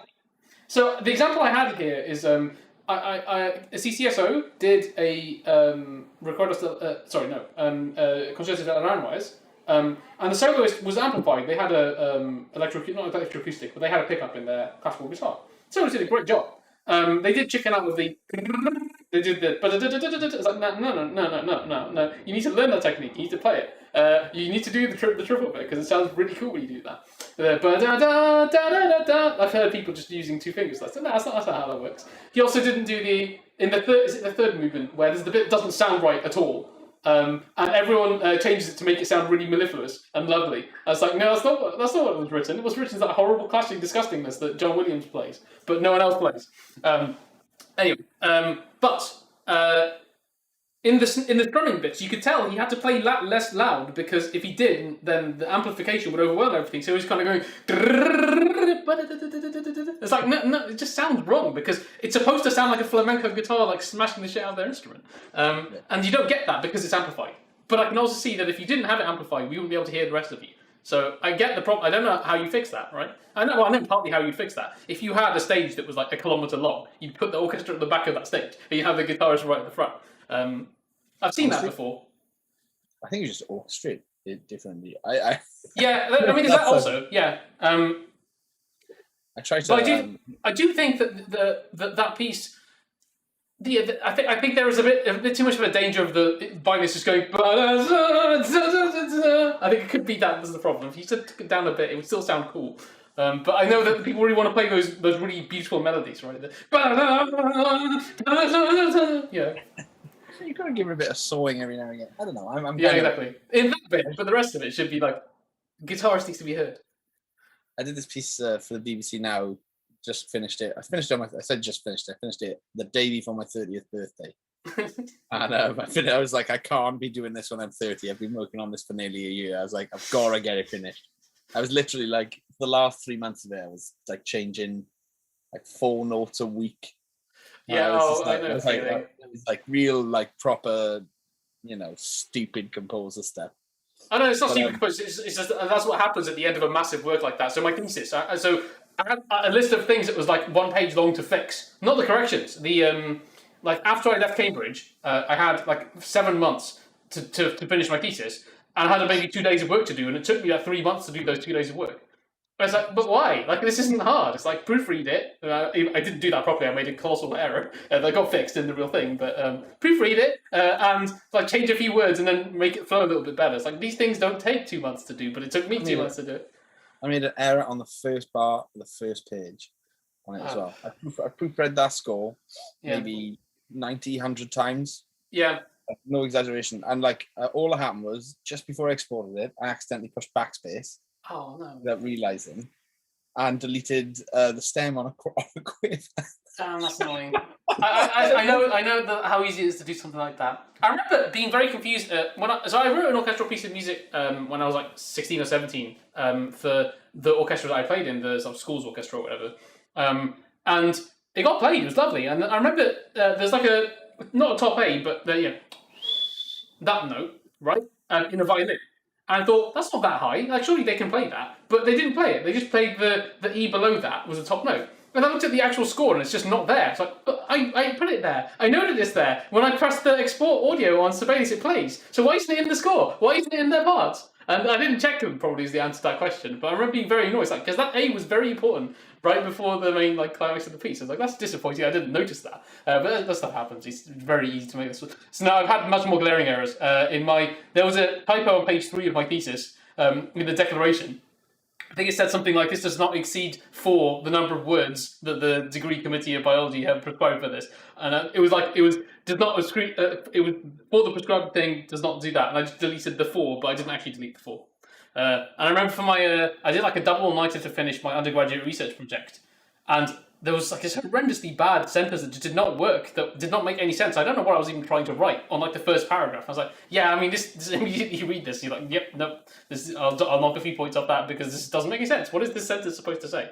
So I don't know. I think you're gonna do that. My undergrad, I did the same in my undergraduate dissertation as well. The first title of the first chapter, I wrote cycle instead of style. And I've done loads of stuff like that. I don't know how I do it though, because like I'm really, I swear, like I work as a proofreader as well. And I don't know, the first thing that anyone ever says when you work as a proofreader, you go to a new project and the person is like, we are gonna get every error. Yeah. And then like I just say to them like, no. no, we're gonna obviously we're gonna try, and we really are gonna try. Yeah. But like it just isn't gonna happen. Like you can give this to 10 people, and we can all go through it. Like and like I went the piece that we were working on, I went through maybe 10 times in print, you know, hundreds of times over a year, and even then, like you're gonna find something. You just are, or you're gonna give it to someone, and they're gonna find something. Yeah. And anyway, he was kind of like the guy was a bit dubious about this. Anyway, you give it to the publisher, and that was kind of like the end of my contract. So anyway, I got a call back like a couple of months later to look through it because the parts on the publishers were proofread badly, and this was like a major publishing house as well. And I was like, well, you know, here's where it is. Like, everybody's doing this. Like, everybody's trying, but it's just like there's just so much stuff, and so much of it is ambiguous. And I don't know, my stance over the last year and a half has changed basically to, you know, I barely even care what it looks like on the score anymore. And when I teach composition now, I was working with this guy who's doing his masters, and he was a really good composer. And he was just sort of like, you know, I was like, oh, tell me about your piece of music. And he was like, oh, I use this technique and, you know, this, and, you know, this rhythmic thing from this composer, and Boulez this, and, you know, microtonal fugue that, and all this kind of stuff. And I was just like, oh, does it sound good? You know, do you like how this sounds? You know, I wasn't trying to be facetious about that. I was just trying to be like, you know, because I can remember being in that situation where you like kind of, it's like what you were saying earlier, like music theory is, it's like kind of enamoring more than it is useful. Yeah. And I think that like, you know, there's still that hangover of like the 60s and 70s avant-garde music. If you write tonal music, you are like literally in league with like the fascist right, you know. Like that's like, you know who else wrote music? Wagner wrote tonal music. You know who Wagner was liked by? Yeah, exactly.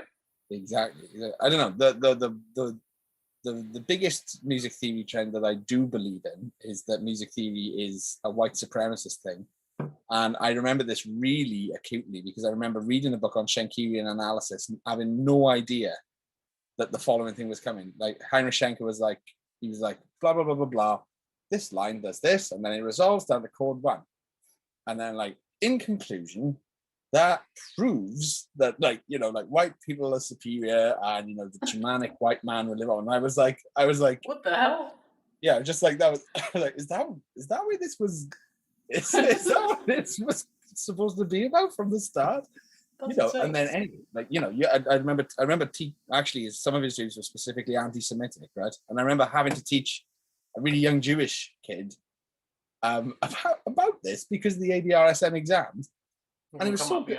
It was really awkward because I was like, oh yeah, you know, this is important in music theory, and you have to learn it for the exam. But also, you know, I feel obligated to tell you to tell you this, and like also express that it's wrong. ? You know, it's like this is not. So that's my kind of thing anyway. I do believe that like that kind of music theory is just utterly insane that we still study it. I think that yeah, you know, every university has a course on it, and it's like most music theory is completely made up.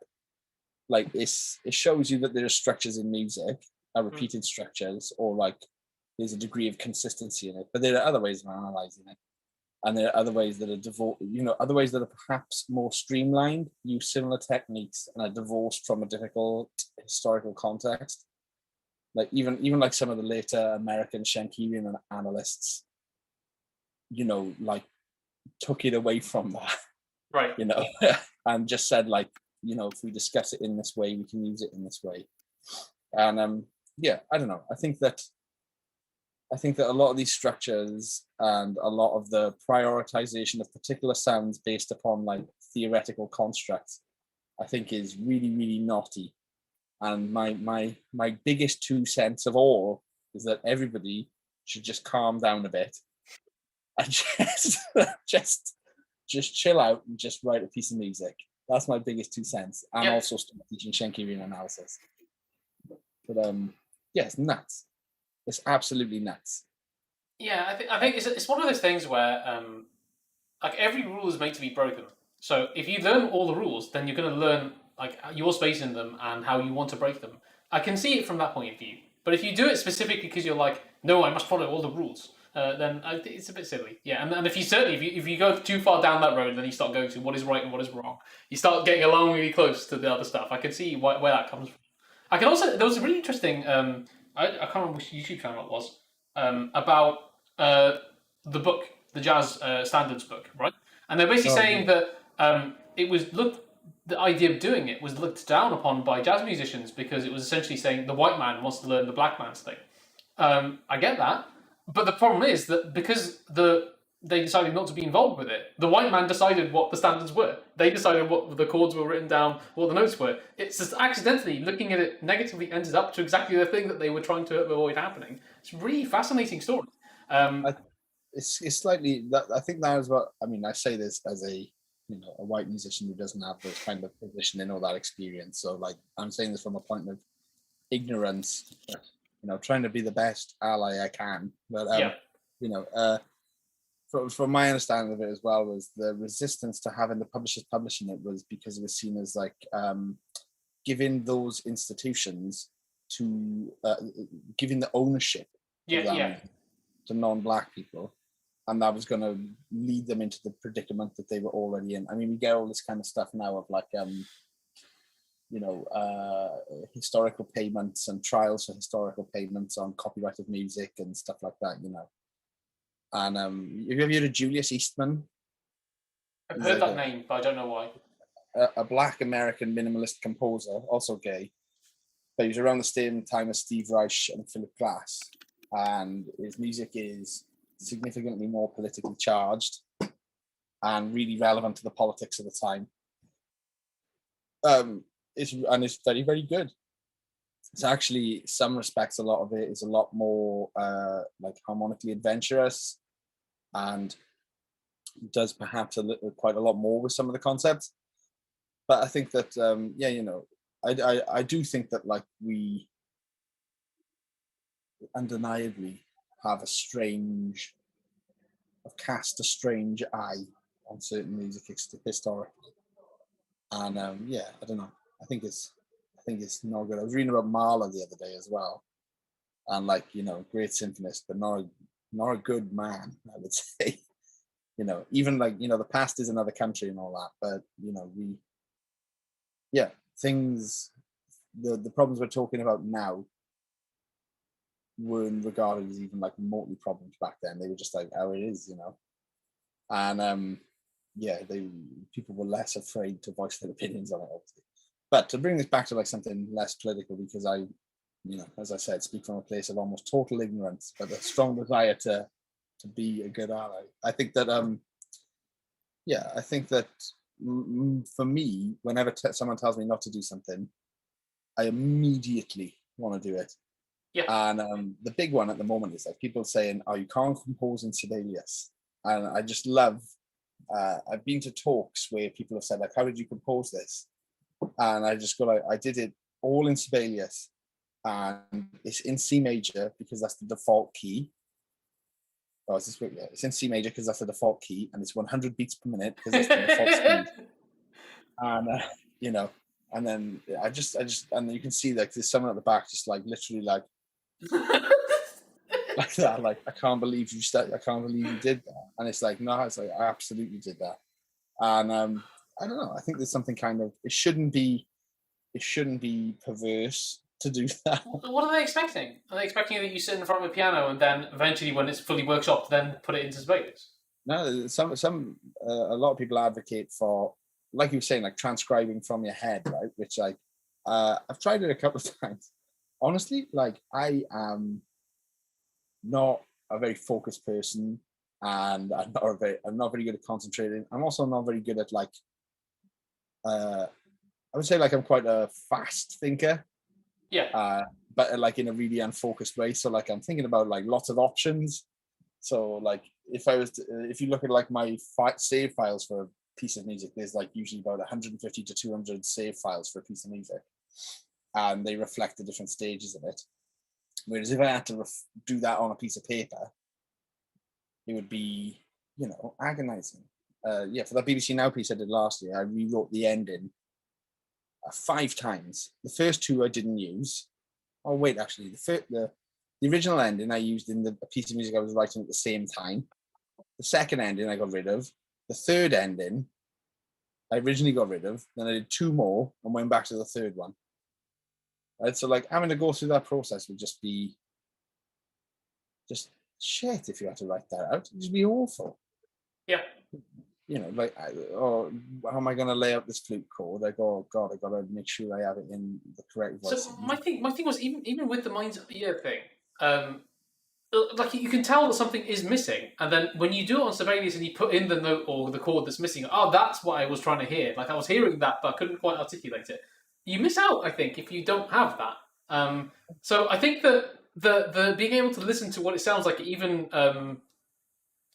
note performer-ified, even if it's like that, it gives you a understanding of what it might sound like in an orchestral setting, and I think it's vital to those sorts of things. I think that just composing in your head is insane. Like it doesn't make sense. The thing I say to like anyone ever teaching with it is like, do whatever you want, literally. Yeah, exactly. Like in all of it, like if you want, like, do you want to write with a pencil? Write with a pencil. If you want to write with chalk on a blackboard, and then like a hand ink printer, I bet there's someone out there already doing it. But like, you're a tactical. He did say that there were people that because of the lack of options, they don't like Sibelius, because they don't like Dorico, they're actually just writing by hand because there's no problem. There's no like not engraving. Like, yeah, fair play to you. You want to do it that way, sure. I don't know. I don't advocate for. There was a tweet about this recently. There was a storm on Twitter about like this person was like, oh, my one student keeps doing things wrong, should I make them write it out by hand? And I was like, aside from the kind of potential ableist stuff that comes with like forcing someone to write something down, I was just like, just no, because like the problem isn't that they've not thought about it. It's tell them to think about it more isn't going to be a problem. You can think about a trombone as much as you want. If you don't know what the lowest note is, you don't know what the lowest note is. Yeah. It's like you're never going to think yourself out of that kind of lack of knowledge problem. And yeah, I mean, another student I had, he had this piece of orchestral music, and he brought it to me, and he was like, "Oh, Dave, this bit here," and I'm, "Oh God, this violin and this trombone here, I'm not sure if they match." And like I was looking at it, and I was just like, "That's impossible to play. That's impossible to play. That's impossible to play." Like the problem wasn't the sort of compositional imagination, and the composition wasn't that he didn't know what the instruments could potentially do. It was just like the demands and the practicality was like not considered before anything was put on the page. Yeah, and you know how hard it is to go the other way. Like once you've already sort of committed, oh, this is the idea that sounds great. It's like, no, actually, basses can't sing a low B. It's like, oh, well, I wrote everything with that in mind. Yeah, I mean, that's an exercise in and of itself. I think that really is like that's where you get good. I think that was like for me one of the biggest changing points. My first orchestral piece tanked, first big orchestral piece, professional orchestra one, because I was like, let's do everything. The premise of the piece was everyone would have a solo in it, and I kind of did it. Right? Hard work, but I kind of did it. And you get towards the end of these things, and you think, yeah, I've done this technical idea has been realized in the piece of music, and then you give it to the orchestra. And I remember the day before they put the timings out, and my one had 15 minutes more. And I remember thinking, like, I was like, this is interesting. I think it's about to go really wrong. Getting turned up on the day, and it was just like, yeah, it was like a super hard experience, and like, every single thing that could go wrong when they went wrong. So like the choice then is like, you know, do I kind of stick to my guns and believe that what I've done is right, like in the face of such obvious proof that it isn't, or do I, you know, listen to it and accept there's something change? Actually, the composer that was like mentoring us there, he went, "Oh, you know the bits that don't work?" I went, "Yeah." He went, "Yeah, you should change them." And I was, at the time, I thought that was the most frustrating advice. I was just like, brilliant, mate. That's what they're paying you for, you know, top advice there. But I kind of like the simplicity of that and the directness of it, you know. Yeah, it makes sense. It's just it's hard to accept because it's like my example here, the low C thing wasn't much of a joke. I wrote a set of praises and responses. I had this really cool idea in it, and I did write optional notes for the bass, but it didn't. Every time on Sibelius, you hear the bass roaring a low C. I was like, I know that some basses can get there, but it's not obviously going to be roaring like that. But it doesn't work if the next note above it is the bass D, the octave above it, and then it's like it only works with that low C, and that would be okay if you could put that in an organ, but it's not supposed to be accompanied like that. So writing, that's when I stopped doing that, and I started writing just with tenor. So as in, I would have just the tenor stave open on Sibelius. That forces you to use a specific range. The tenor range, the like mid register, is relatively comfortable for all but the soprano voice. And if you take the high end of the range, then literally everybody can sing that. So it's like you kind of forced to thinking in a specific thing. It's constraining in a sense, but it ended up fixing all of those problems because I wasn't like desperately wanting this really rich bass note or whatever. So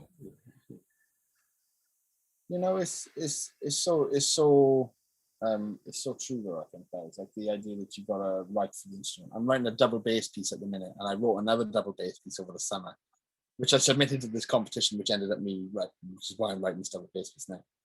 But like, there are some things I would do now that I wouldn't have done then, you know, and you know, I had so much more confidence when I wrote the first piece that these things would work, and then you give it to the double bassist who's really good, and they're like, "I'm gonna play it," but like, no, you know, but it's annoying. But that's annoying, you know.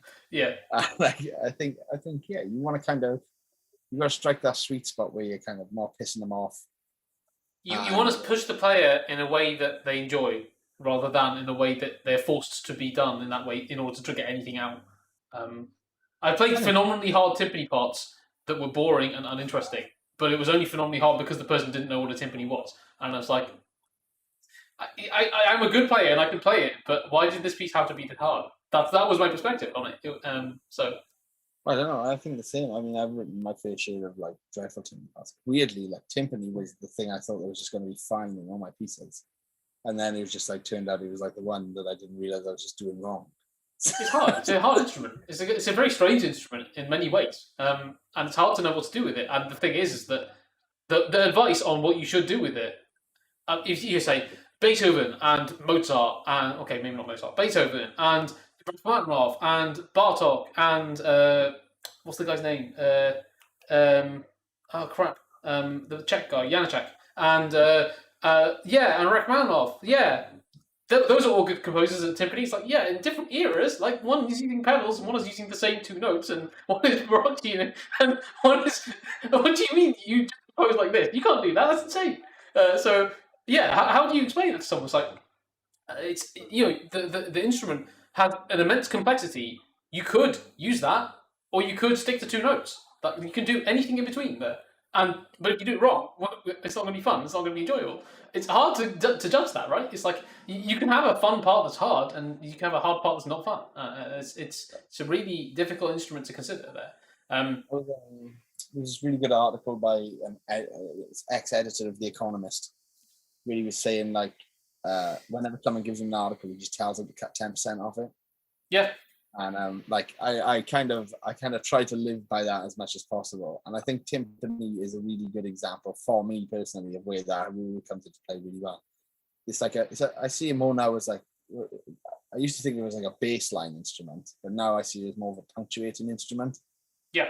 And I think that yeah, you know, it's got such a weird range on it as well. It's like kind of, yeah, it's like not a, you know, it's not a bass instrument really. It's more like a viola. More like a viola. You struggle to get an octave out of it. whatever you choose, whatever tuning arrangement you use, and that's right within that. Like, I don't think there's any instrument that's like, even the voice is not like that. And you're right. And the thing that's difficult about it is that even when it's a bass line, it's still rhythmic because you have to roll. So it's and I think the thing that makes it most difficult is that, like, if you take like a harp, yeah, obviously the upper register sounds different from the lower register. There's different materials involved, but like the next string sounds similar-ish to the previous string. But the timpani is like the same drum, 2 notes, is wildly different in the tonality and the tension and how you play it and everything like that. And so across 4 drums, to try and cover that entire range, you can't get a consistent sound. It's not possible. So it's what do you want out of that? As you said, you can have it be like a feature instrument or an accent or punctuation instrument. You can also have it be supportive, and it's not like you have to pick and choose. It can be both. It's really hard to do both well. And it's hard to do both and have both be fun. And you can have parts that really push you. I don't think I told you the hardest part I ever played. Like, the second hardest part I ever played was the introit from the Glagolitic Mass by Yanushev. And it's just da da da da da da da da da, but the specific notes you have to play and when you have to tune them and the changes, it's nightmarish. It's really hard.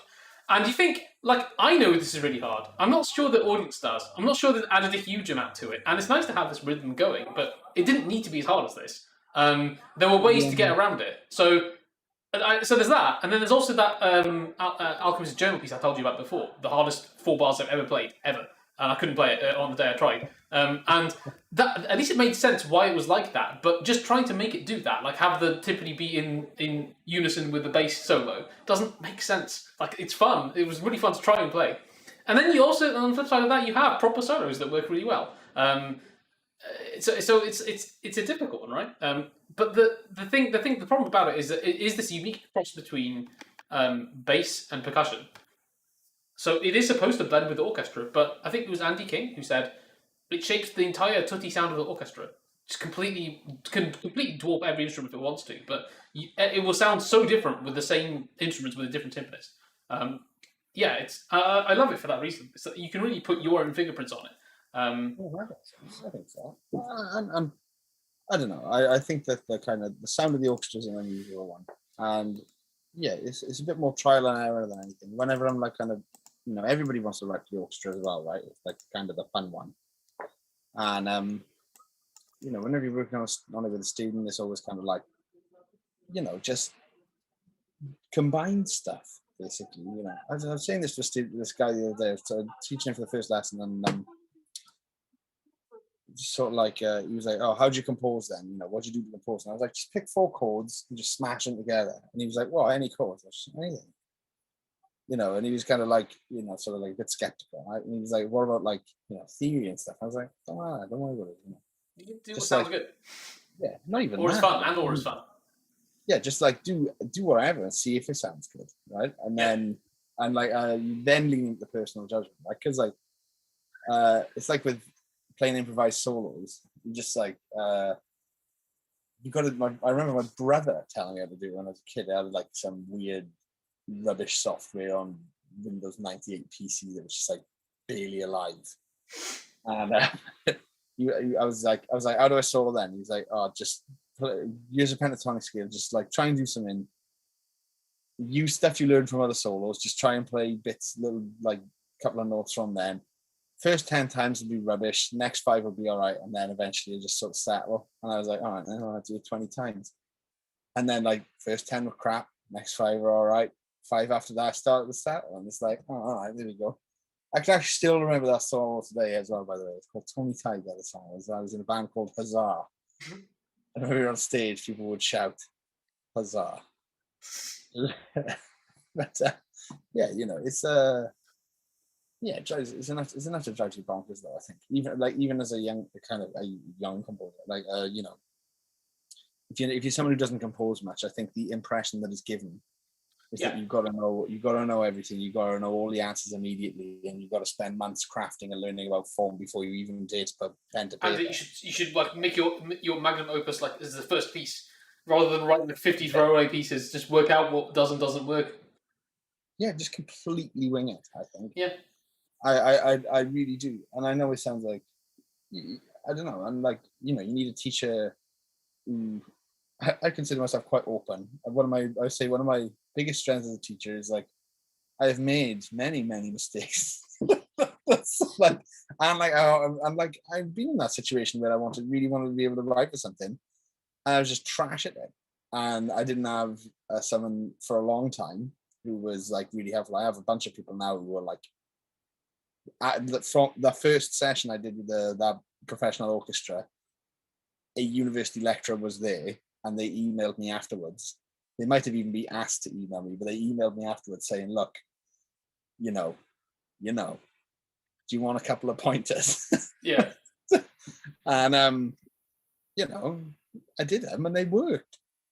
I was like, oh shit! If I do this again, will it get even better? And it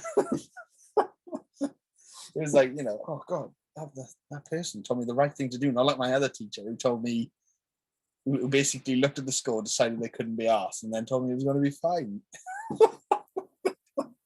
So I think yeah, I don't know. When I try to teach it, I try to encourage the passion and then fix and patch up the problems, because I can't make you love music, but I can tell you the bottom note on a flute. Yeah. I think that's what you need in anything that's like this, where there's a steep learning curve, and there's going to be a lot of time during which you don't produce great results. So it's going to be your passion that gets you through it. There's lots of things like that. The data science was like that too. Machine learning was like that. Science was like that. And you have to be you suck. You know that you suck. You have to push through that. You have to have enough something that you can get through that. Determination can work, but passion is a hell of a lot better. And then you won't suck, because you keep doing it until you're good. And that's the only way I think that can work. And if you have someone hand holding you a little bit along the way, it's even better. But you can figure it out. You need to be conscious of, like, it doesn't have to be perfect, and it would be better if it was on the page than not on the page. I agree, and I really better to do something than nothing. I think it's a big thing, And I say this with, like, you get this a lot with guitar students as well. I'm like, very very often, especially with like people who are kind of like not very confident, they'll say stuff like, "Oh, I'm worried I'll do it wrong," and it's like that. Like I was like, that's what I'm supposed to tell you to do. Then, if you don't practice, then nothing will happen in the lesson. Like, I can't say anything, you won't do anything. But if you do practice, and you practice it all wrong, I can tell you what you've done wrong and make you do it right.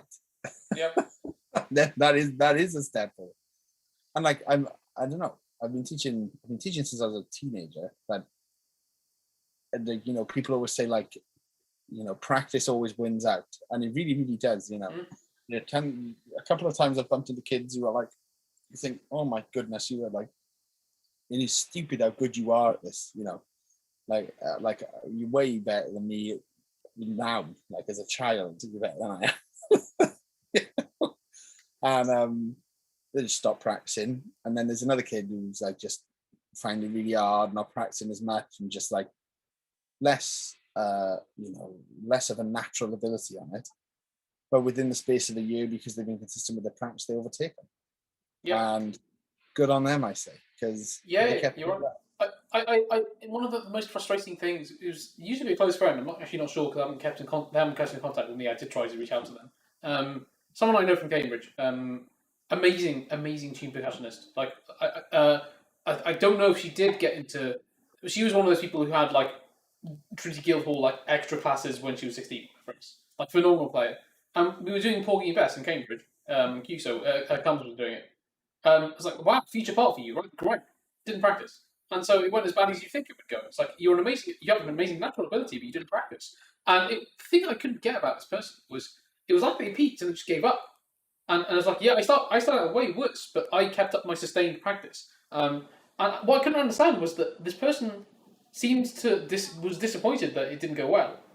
But I didn't know what she expected, because it was like, well, of course it didn't go well. You didn't practice. Like, it doesn't matter that you're that good naturally. If you don't keep doing it, if you don't push yourself or whatever else, it's not going to be like that. And the thing that I couldn't understand was, this person had such potential to get to a place that I would take a lot longer to get to, but didn't want to.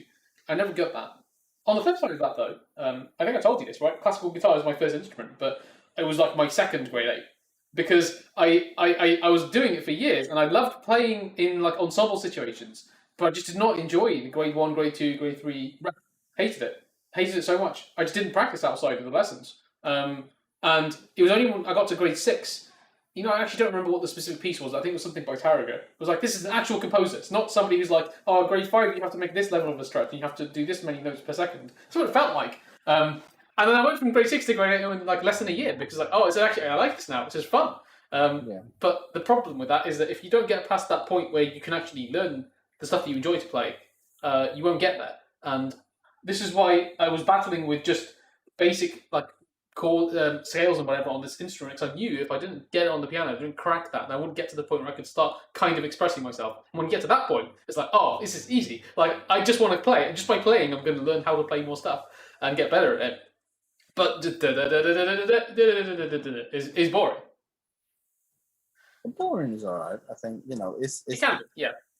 I don't know. I'm more of like an advocate. I don't know. I think I try to be as absolutely flexible as possible now, and I don't try to, not as like a Zen thing.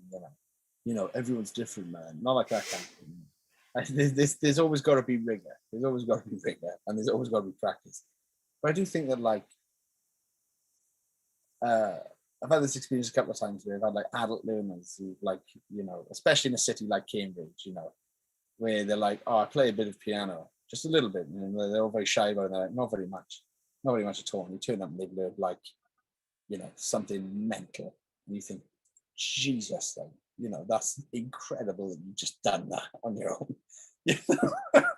And then they're saying like, oh, what do I do now? What's the next step? And you're like, well, the next technical step is to do like postgraduate level stuff on the instrument. It's like, you can if you want. Do you really want to do that? Like, is that like is it if it's getting harder all the time, like is that fun? It's like that's never ever gonna stop. It's not even gonna be that valuable. Have you ever thought about doing like it for the sake of doing it? Yeah, it doesn't make sense. And I think that's a really common thing. It's like the technique, and I was 14-year-old me would be upset with me saying this, but like technique don't mean shit on the streets.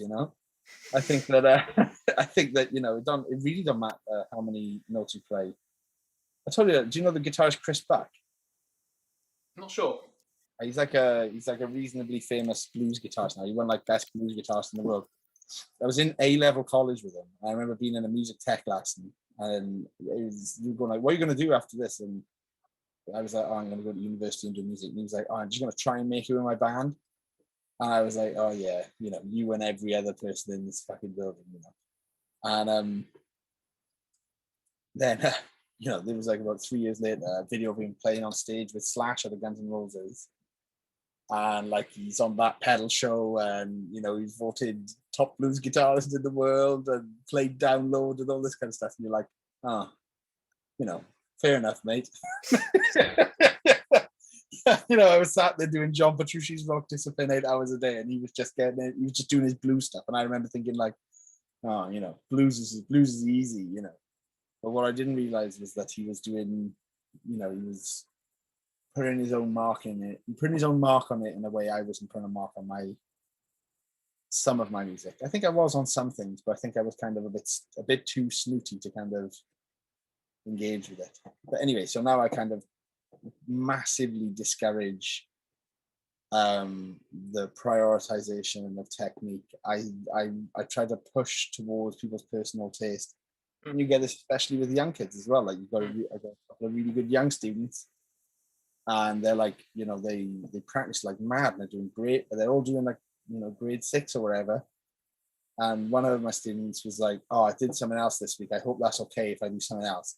And he played like something from Kiki's Delivery Service, and it just did really, really well. And I was like, oh, you can do that if you want. You don't like, you're a really young kid. You're already on grade 6. Like, I don't mind if we don't have to do grades for ages if you don't want. You're really far ahead, and that's the music was about as hard as what he was playing for his grade 6 anyway. So it was kind of an irrelevance.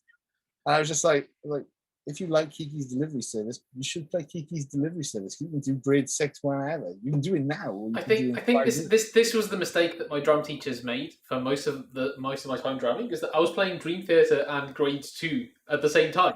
I was like, no, I have the ability. You just haven't spotted that I have the ability. I just don't know how to do this thing. And I had a very special drum teacher, Kevin Edwards, actually the husband of my guitar teacher, Diane Edwards. And they were really, they were both really amazing. But it was Kevin who just like he only had 9 months to take me from picking up a first pair of sticks to getting a grade 8 in percussion. He was just about to retire. He was like, I'm going to do this before I retire. So that's an ambitious thing. I was kind of, obviously I could hold sticks from drums, but to cover all percussion at that time, obviously there were some huge things. That's why I got 12 out of 21 on my scales, because I could play scales. It was like, how could you do that after 3 months? It's like, this is not possible. I tried everything. And the guy in the exam was like, you should just practice more scales. I have been practicing for months.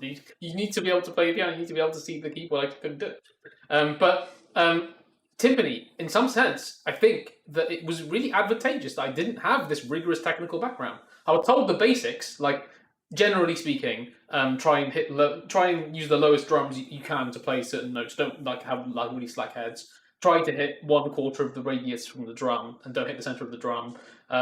Try to pick a softish pair of sticks for rolls and a harder pair of sticks for thing. And that was basically it. It was like that, and then the specific sticking that you're supposed to use for some of the pieces.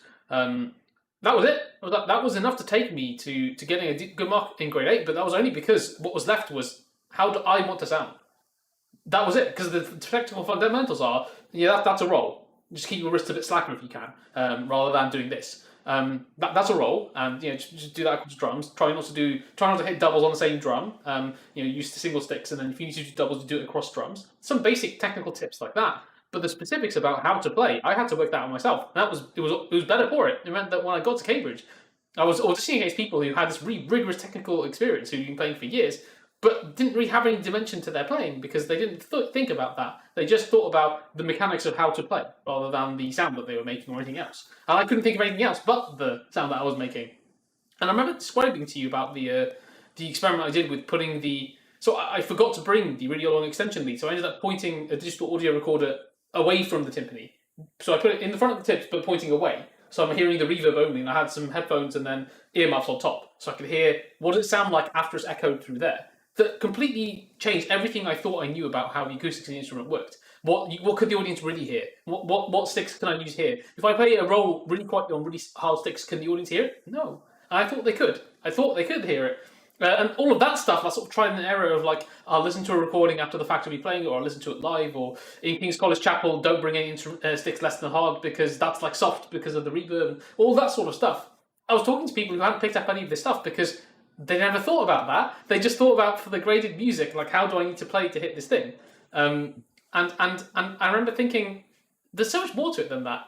The fun bit is the other bit. It's not this bit. So I can see completely where you're coming from there. And I think that when people find that stuff, like the really interesting stuff, the stuff that's like personal, it just becomes more interesting, I think. I agree. I think I'm like, I don't know. The argument I often make to people is like, you want to cultivate personal taste and that it isn't trivial. Yeah. And you can see like whenever you say it, they're kind of like, like they think they're getting some kind of be yourself speech, and it's not. And I try to say like, no, it's not that. It's like if you could suddenly play anything you ever wanted to do, what would you play? What would be the first thing that you played if you could do anything at all? What would you like? What would you want to be able to do?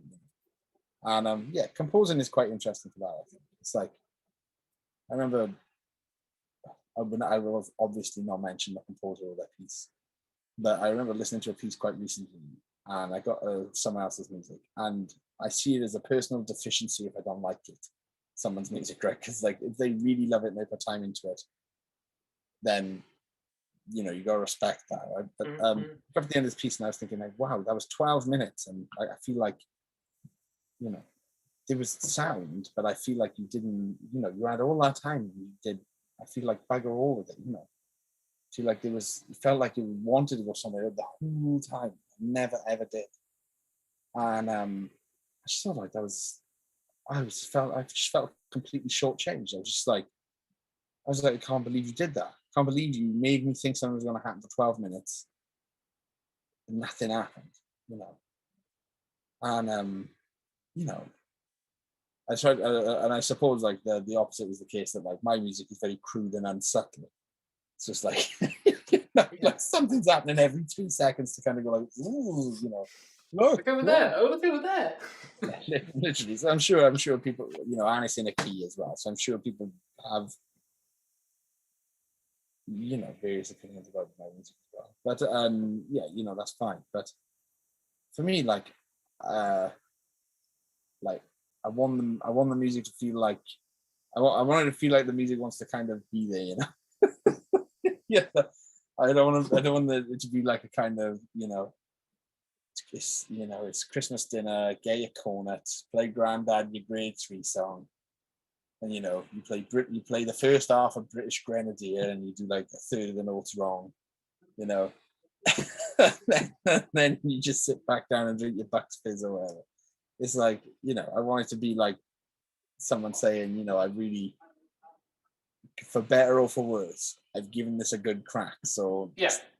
You know, I think the cure to that, or at least one of the ways to address that a bit, is to write stuff for the sake of writing and not show anyone and not publish it. Like, it's okay to do that. Like, if you just want to knock something out, it's fine. It's not a problem. And then if that's what that piece of music was, that's okay. There's loads of them sitting on my computer. I'm sure there's even more on yours. And it's fine for that. And then maybe you'll come back to it like I did at the end of my PhD, and I was like, I've just realised that there's this recurring undercutting thread that could thread through all of these like 50 different ideas I had over the course of 4 years, and I wrote it into a mass because it fitted. I was like, I didn't think about that at the time, and it may happen there too. But yeah, I remember it was really weird. If I imagine an idea and I was like, no, that sounds too similar for that piece of music. Oh, sorry, I'll get rid of this idea. I had that, and I also had the I can't use the same idea in 2 places. That's insane. No, like these two pieces of music that no one has ever heard in the world. Can't use the same thing here. That would be crazy. There's no way you could do that. I don't know why I felt so strongly about either of those 2 things. It just came out of nowhere. Here's what it is, though. You know, you just got to kind of Find your way. Yeah, I don't know. I think it's interesting, this idea, like, you know, this idea of like self-permission. But it's definitely like a limited thing. Look, I'm gonna have to go in a sec. That's all right. It's been better. I was supposed to be done. I was supposed to be doing something else about 20 minutes ago. Oh well, no problem. I'll tell You you don't have me on. what We need to figure out how to do it properly. I need to figure out how to do it properly. what we could do is, if we recorded backing tracks for each other, we could then individually play them. Yeah. Do them. That could be something. Maybe the thing to do would be if I bring something to it next time, and that's like I'll just come up with, we'll do the 4 chords thing, whatever. I'll just do something like that, and then drop something across, and then you could do that while I think there may be a way to do it. But also, I need to figure out a good way of. I need to figure out what software I can use that I can pipe through something that won't give an echo like this, but that you can hear it in real time rather than delayed from the stream. So I need to figure that out. There's gonna be a way of doing it. We'll find something. I know there is. I'm sure there is. It may be something like use Discord for the audio for instance, or something. But I know that there will be. So I need to figure that out. But I mean, the audio setup at the moment is not great anyway. But is there any way that I can keep the low latency of the thing that I'm using? So I may end up getting the focus right. But I have something that my brother gave me called Roland Ederol UAFX2 whatever 4FX, and it does a similar sort of job. But I can't figure out, when I set the Zoom audio to go to there, it didn't work. Something not quite right about that. I mean, I need to figure that out why. Anyway. That's all right. We'll figure it out. All right. Let's see you soon, all right? Yeah, good evening, mate. See you around. Right, let's see you soon. Yeah. Bye-bye. Bye. All right. That was very fun. So, back to the scheduled programming for the no viewers that I have. But okay, because I want to have some fun. I love this patch. I'm going to have a go with this patch.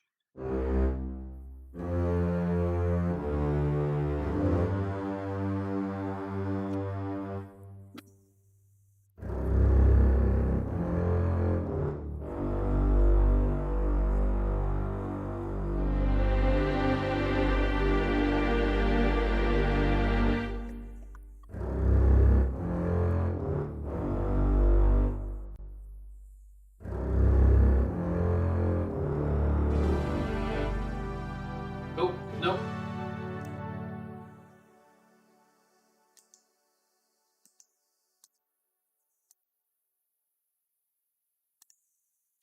I'm sure that's far enough, but I don't actually care.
not hit anything. Why is that? Why is nothing happening?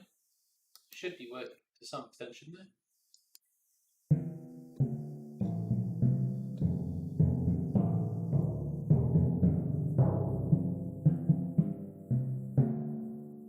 Oh, it's just an octave too low.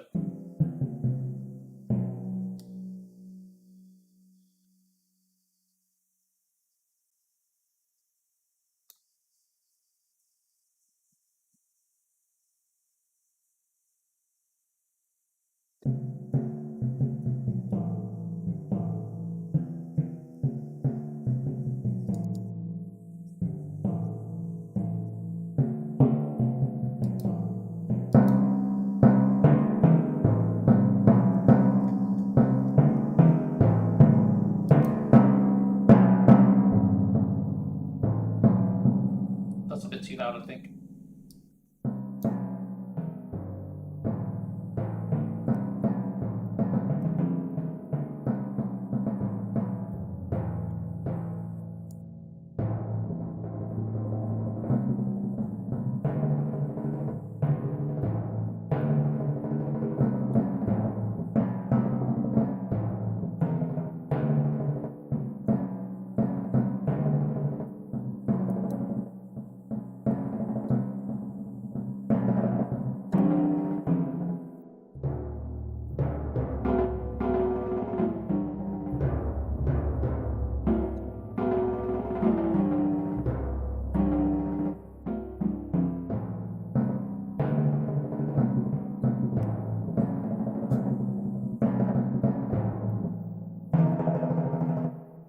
I think if I add this to a bass pedal, that will sound fun.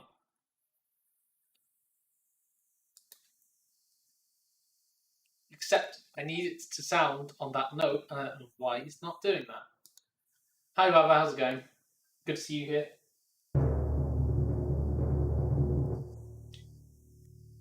I can't transpose this. I need to figure out, it is timpani, yeah.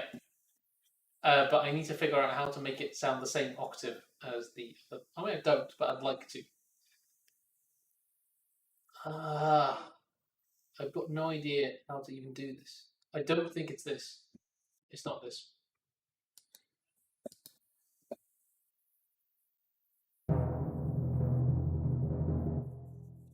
How can I do this?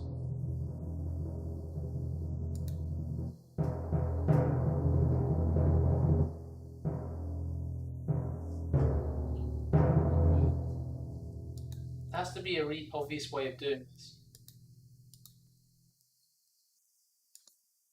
Oh, I didn't realize that.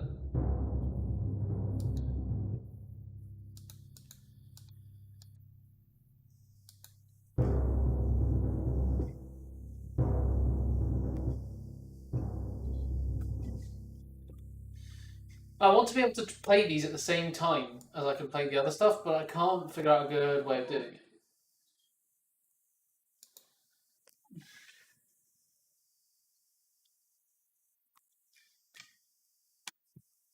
It's going to be somewhere here, but I have no idea how to do this.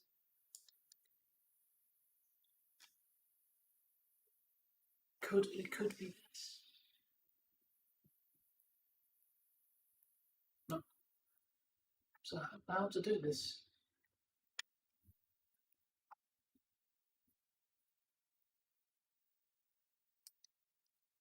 What if I change this to C0?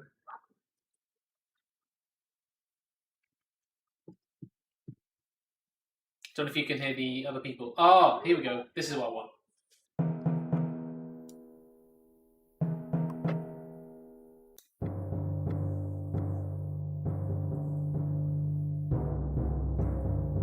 That's what I want. So MIDI transpose 12.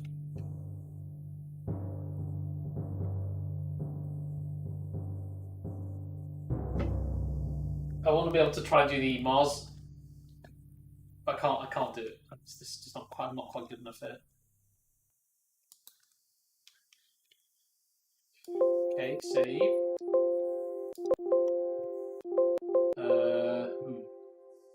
Seems to have crashed, which is not the best news. It's not crashed. So why am I struggling to do anything to it then? Yeah, it's not working though, is it? Not certain I understand why. I don't even know how to fix this problem. Well, I have an idea, but it's not the best idea. I might have to close and reopen this, and the problem with that is if I do this, you may lose the audio. Well, I have to take a chance because I need this to close.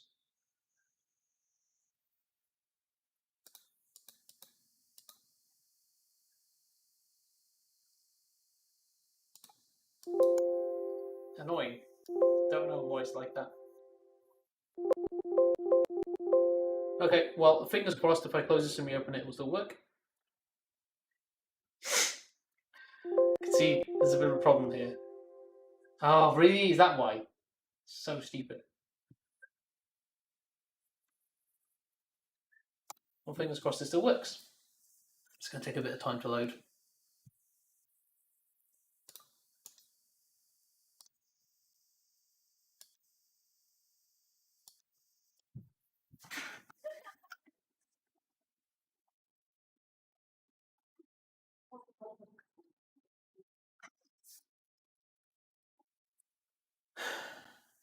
Still loading, give it some time.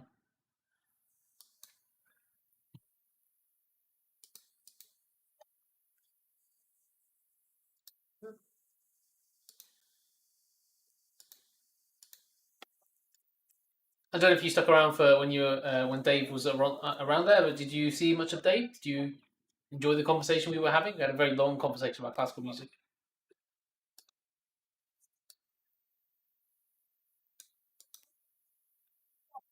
Still loading. I can't show you the loading screen, unfortunately, it's on the other monitor.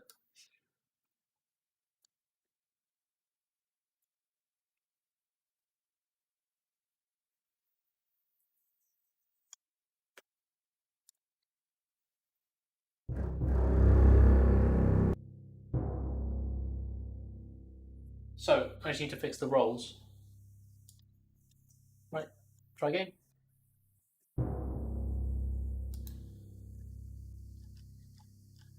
Where's the rolls?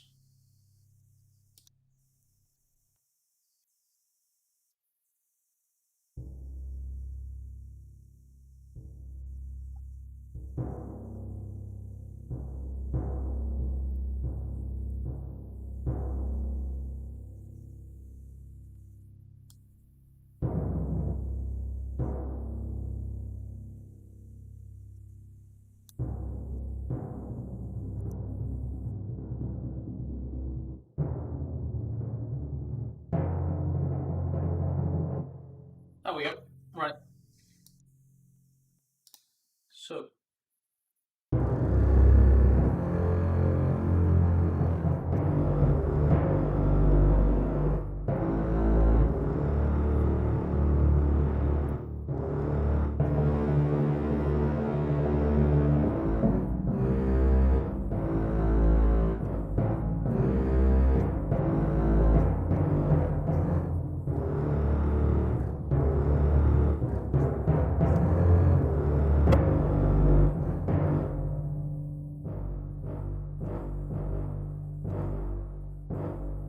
I need to figure out how to do this.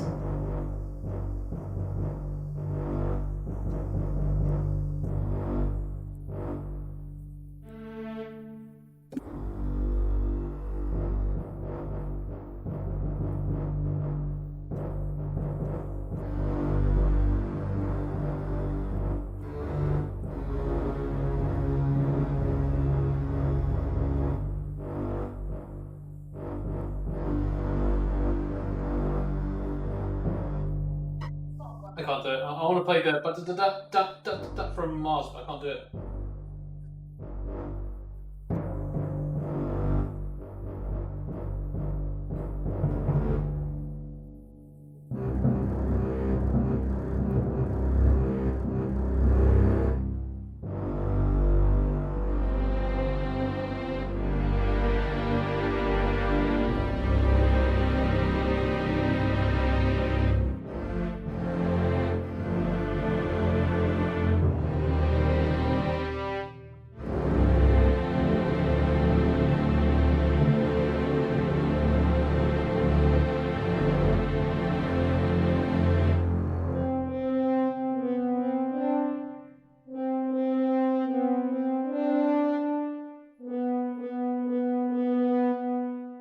isn't quite right there.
It's really fun to use these pedals. I love them so much.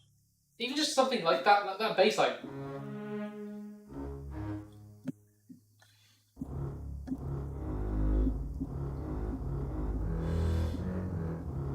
That's just not something I would write unless I was playing it with the feet. It's just really easy to play.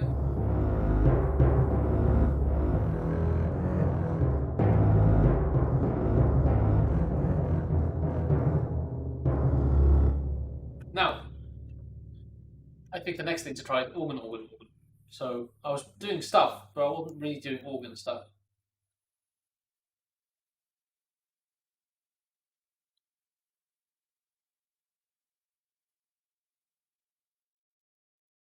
I may just track that idea quickly, just so that I have some record of it.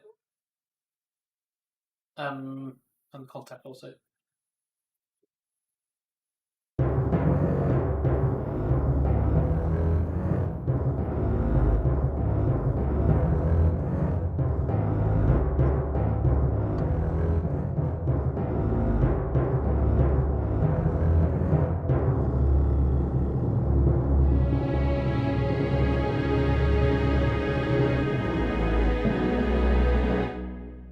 So and so on.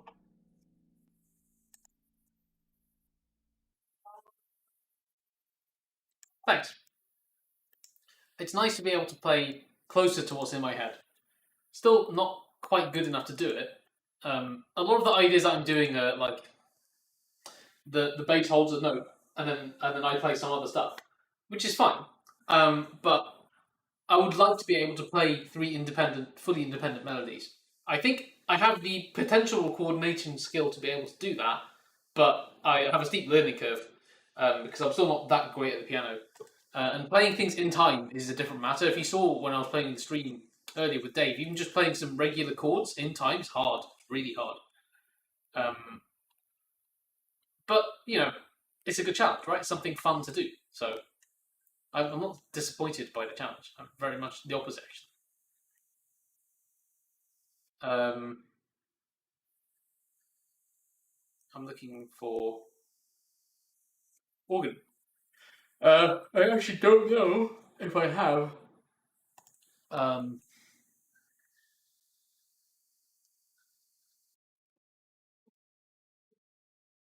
organ. I may.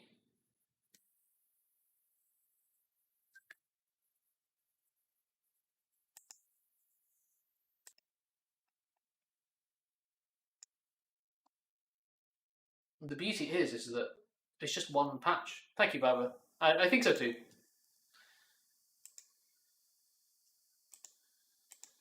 Organ.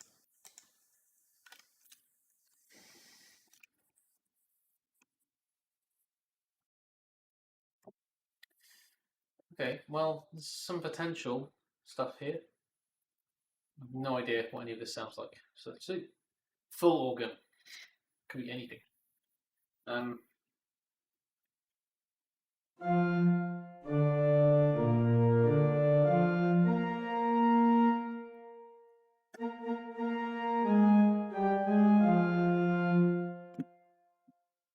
That's disappointingly high. Why doesn't it go any lower? It's a bit ridiculous, isn't it?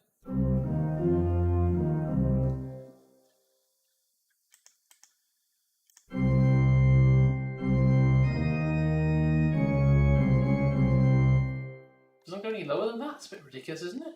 I think it's a bit ridiculous.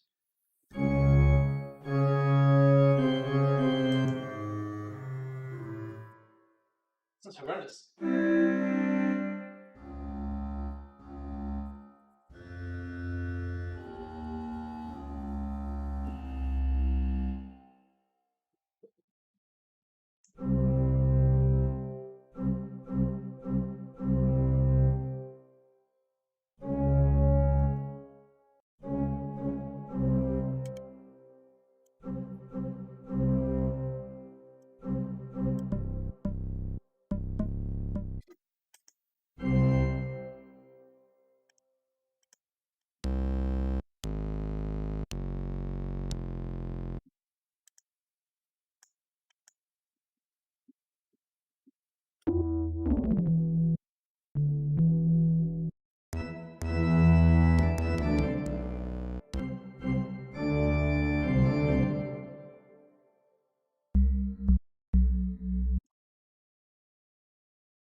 It's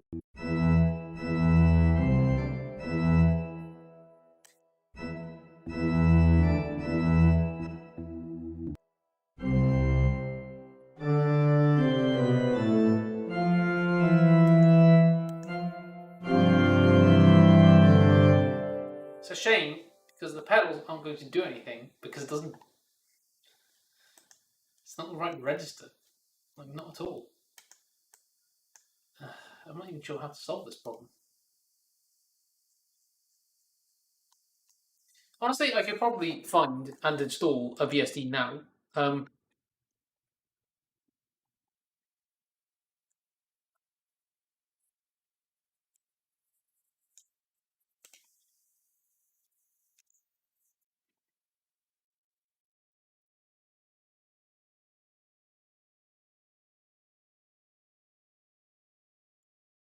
This is insane.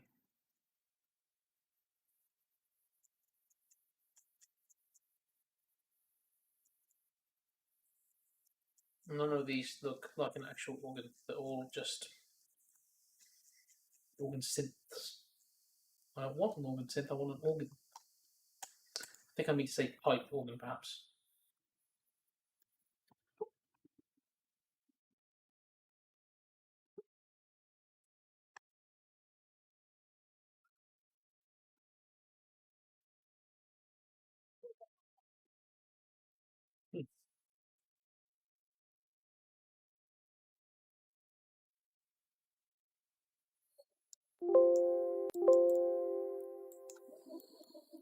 It's not free.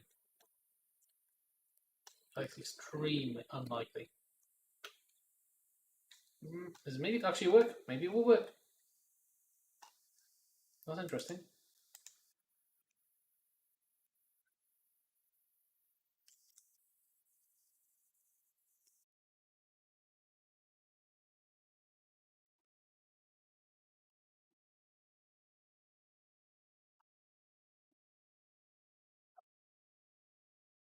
I don't know why I coined it with one of my friends, Jeff Bezos, and we made a joke that his name is Joff Bozo. So anytime that I need a VST, it's going to be Joff Bozo that actually gets the VST. I did. What do you mean all fields? They're there. Right, whatever.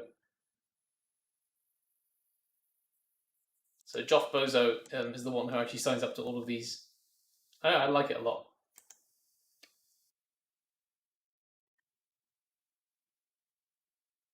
Okay, so let's see what happens.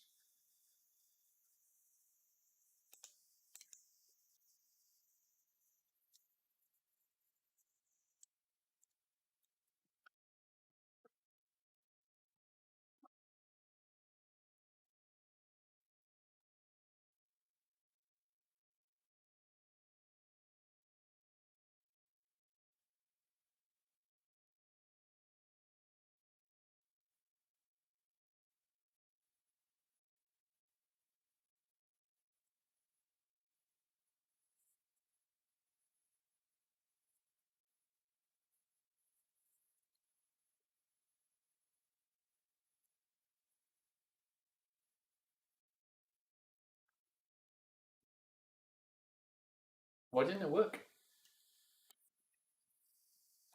It's annoying, to say the least. Bum, bum, bum, bum, bum, bum, bum, dun, dun.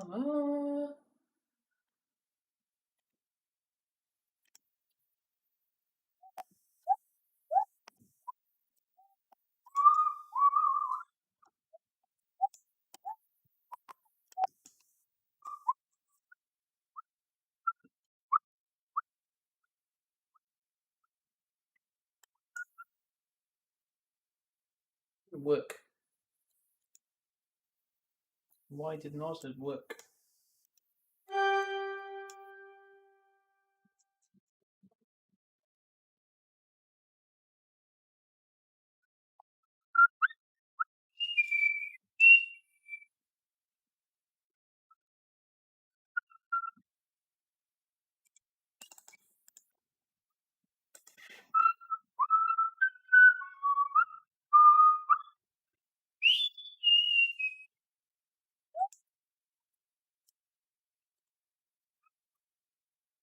I want to have a go at that. It's a piece called Mussorgsky's Pictures in Exhibition. I really want to have a go at playing that. It's a piano piece, but I love the organ has this beautiful sound. I just want to have a go at it, but can't do it right now. Ba ba ba ba da da da da da da da da da. Da da da da da da da da da da da da da.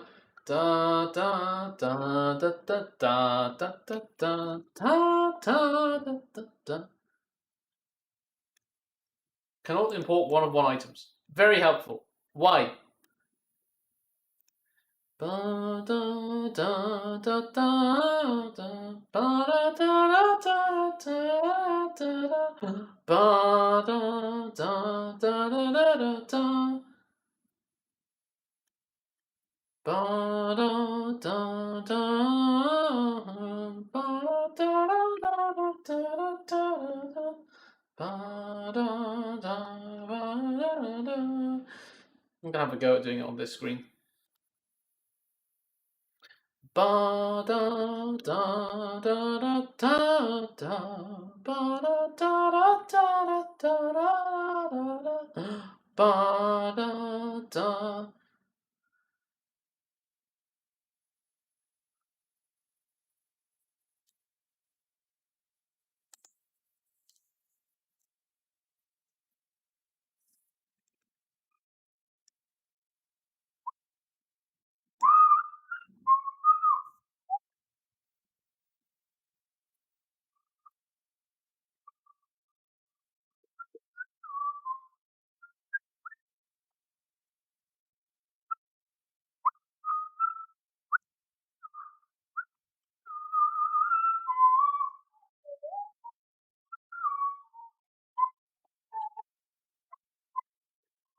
Why does it work there but not anywhere else?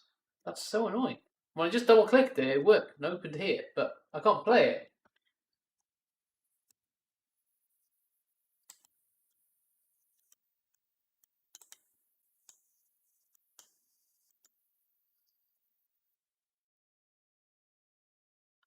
Ba da da da da da da da da da da ba da ba da da da da da da da da da da da da da da da da.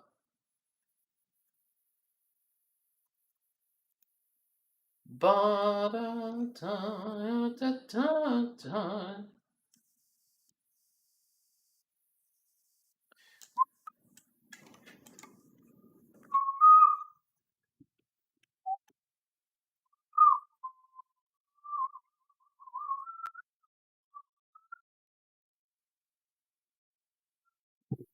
Super annoying. I don't understand why it shouldn't work. Should work.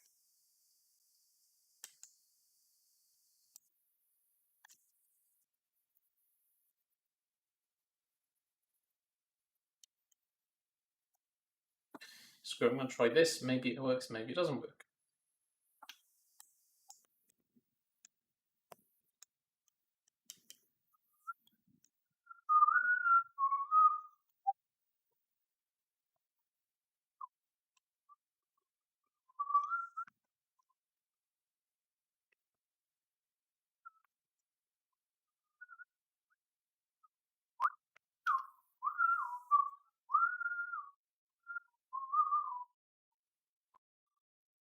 So it does work. Does it work now?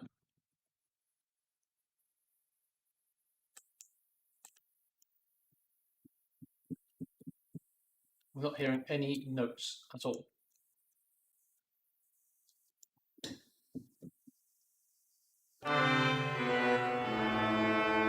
Ugh, that's horrific. That's awful.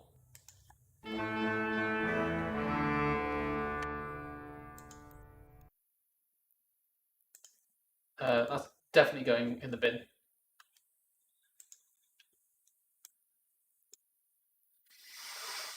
It's very disappointing when stuff like this just doesn't work.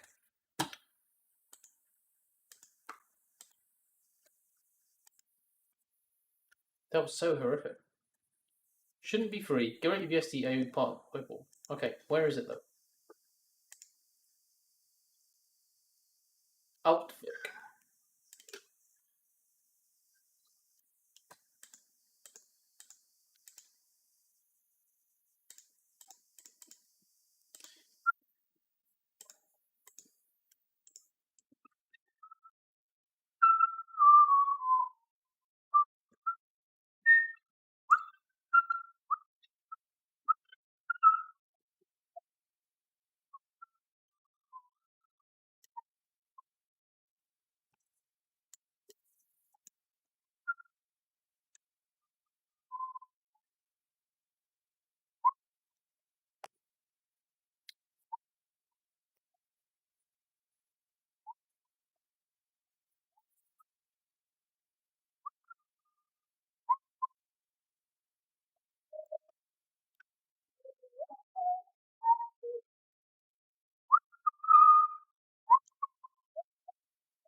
Ba ba da da da da da da da da da da da da da da. So annoying. Needs to do more of this nonsense.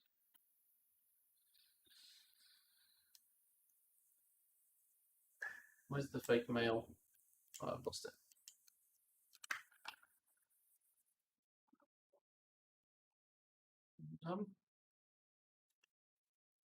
Can't find it.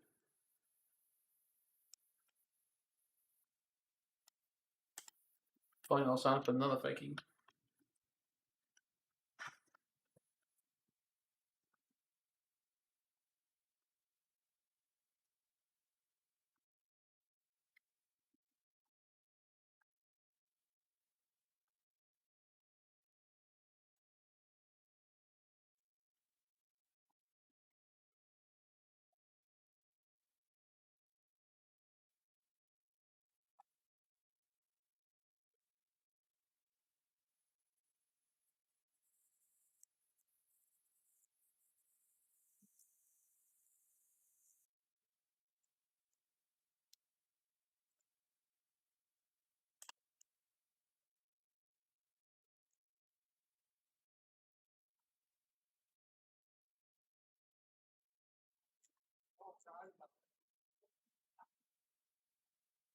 I'm just going in circles and circles and circles. I am logged in.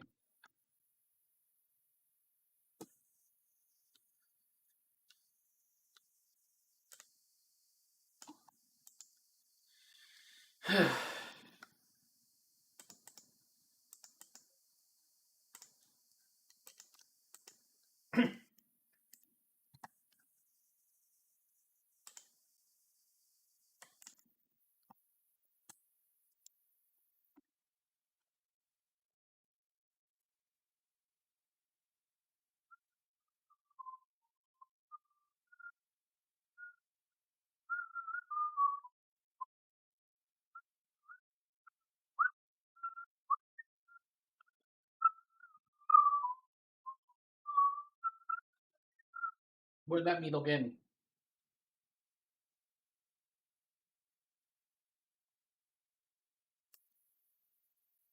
I don't think I'll be going to be able to fix this problem. So annoying. Jesus Christ. Right, am I logged in? Is it working? No.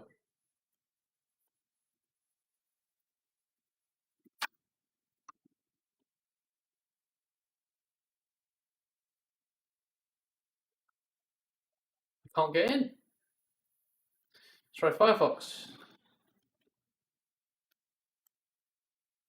I hate this so much. I just want to be able to download the thing. God damn it.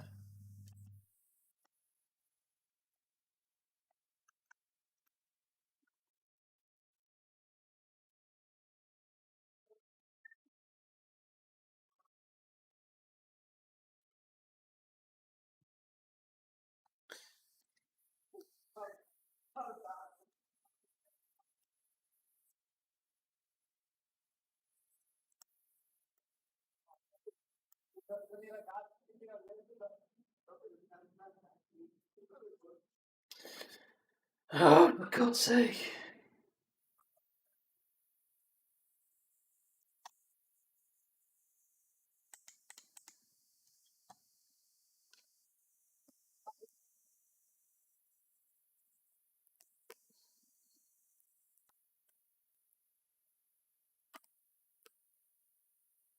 I'm not doing this. It's a shame because it looks fun. It's like an interesting synthesizer, but there's so many steps to get this. I would rather just torrent it, to be honest. I'm not doing this many steps. Annoying, to say the least.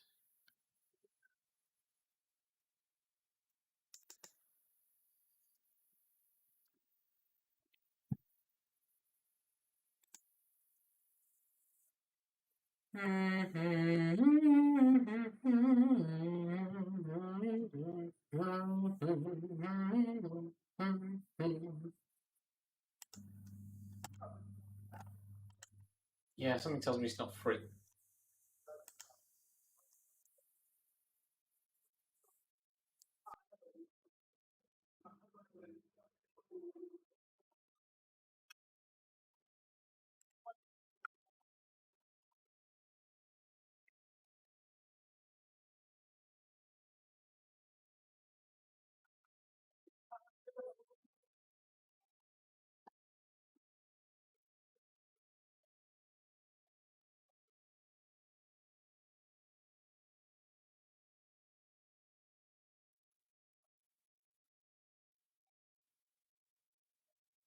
I did.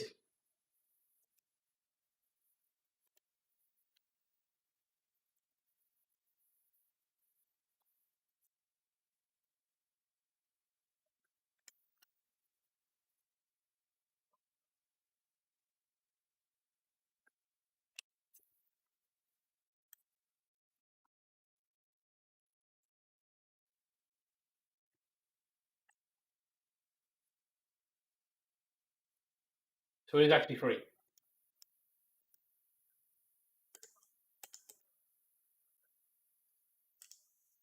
So it looks fake. So it looks fake.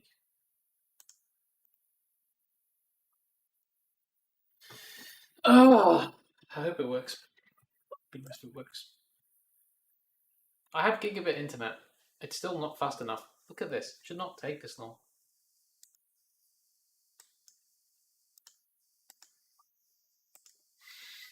Da da da da do do do do do do do do do.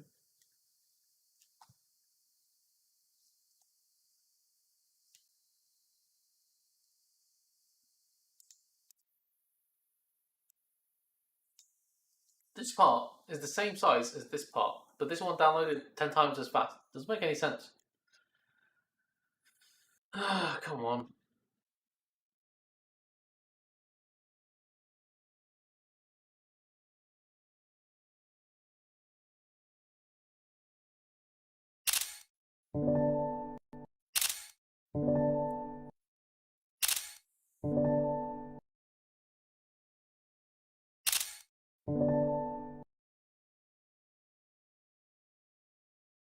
Okay, it's working. Let's say. Oh, I forgot to turn off the desktop audio. Sorry. You may have been hearing an echo from me the whole time.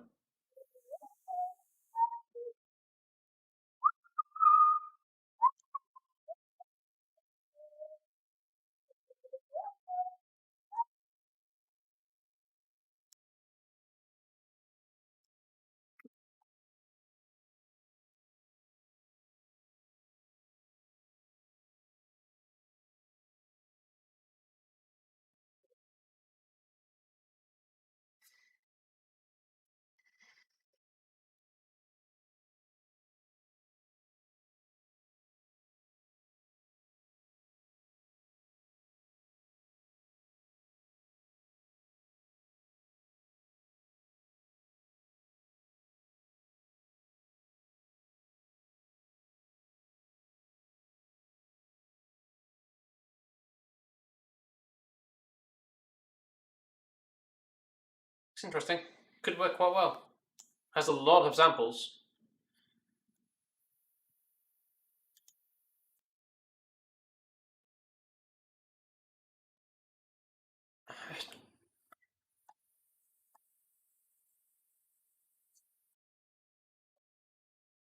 Okay, let's give it a go.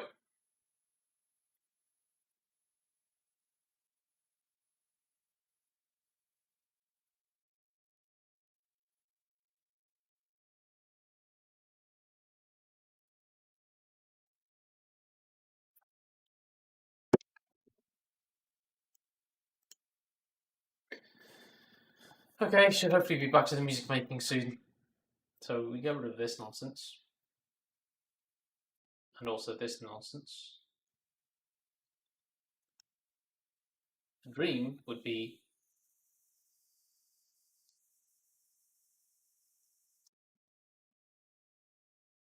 I could just add it to this.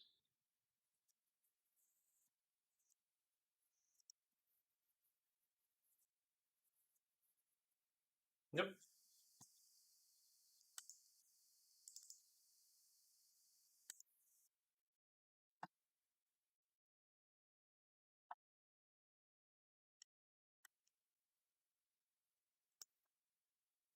Okay, this actually seems to work, which is good.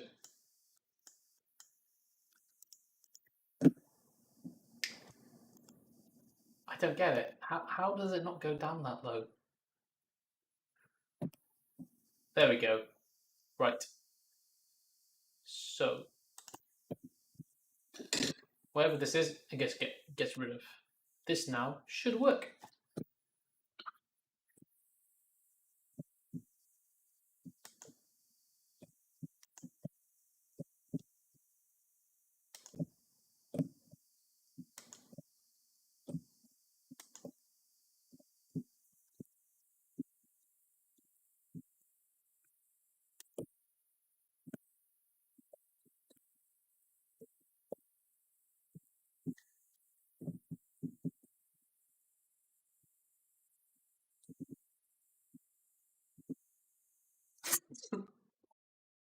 So annoying. God damn it. I literally I'm gonna replace it with the other thing that's gonna work, and I don't know why it's so crap. I hate this.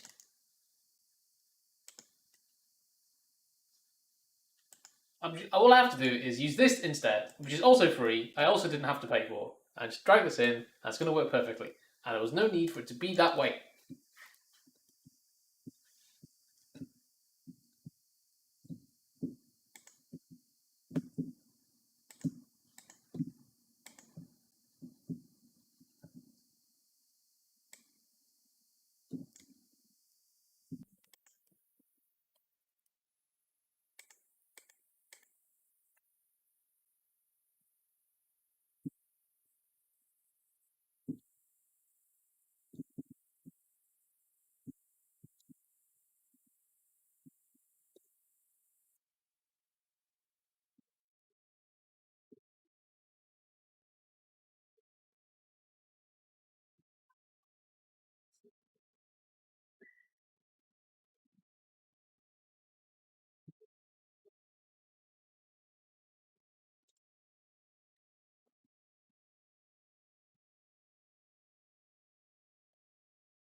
Why is this not sounding anymore? Of course.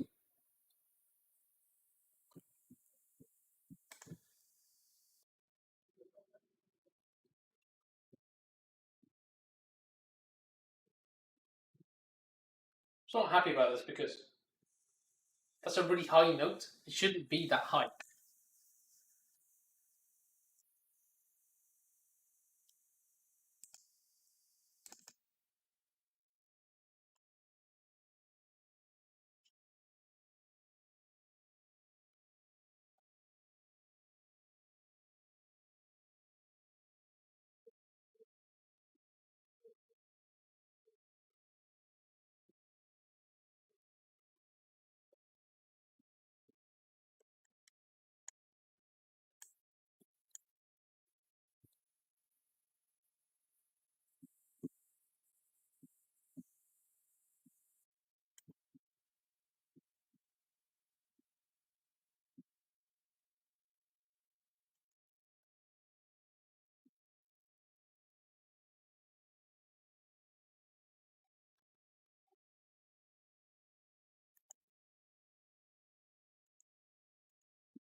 suppose I can always do that.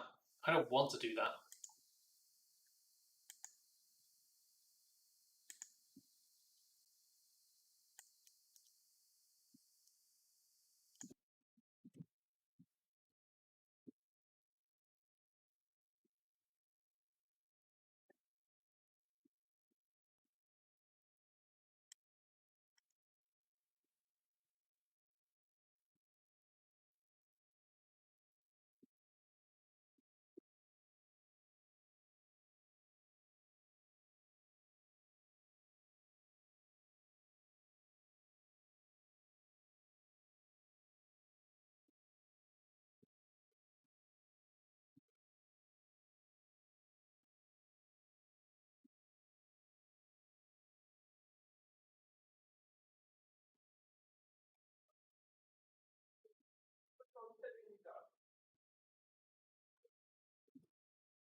So now I need to put this down an octave again.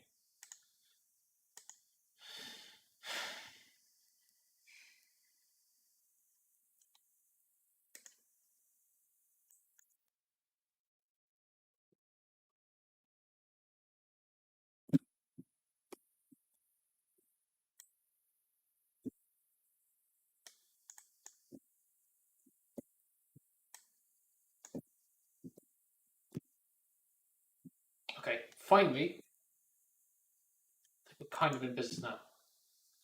The question is, on this other keyboard, do I want to do the same thing? Probably.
You still not hear anything. Did it actually drop out? That's not good.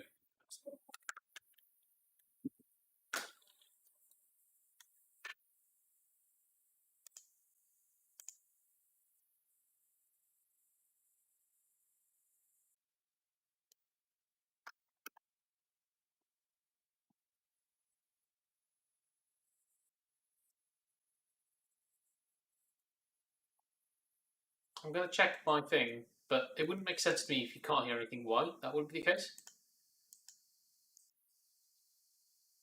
Why did that happen?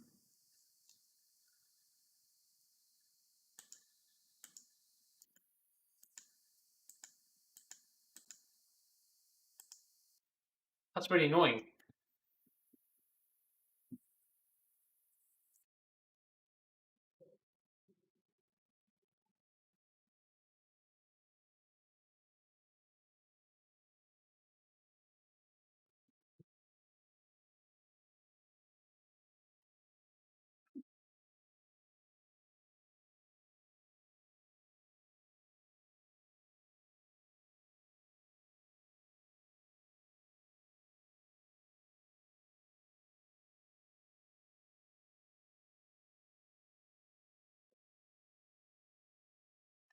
Like, I know that this isn't the reason, but screw it.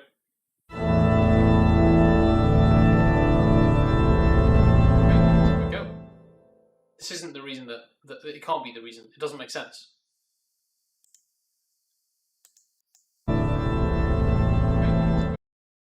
I do not understand that. So I fixed it, but that shouldn't have changed it. That should not have affected it. Thank you, Ab, for letting me know. Anyway, whatever. At least you can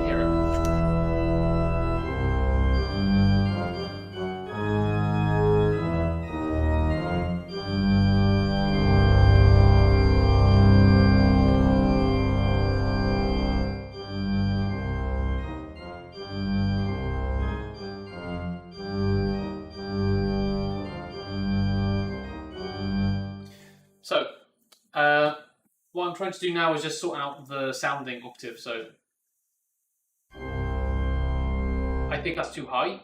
I don't think there's anything I could do about it. Is the problem. What I could do is not use this organ sound. But it's not really that loud is the problem, so...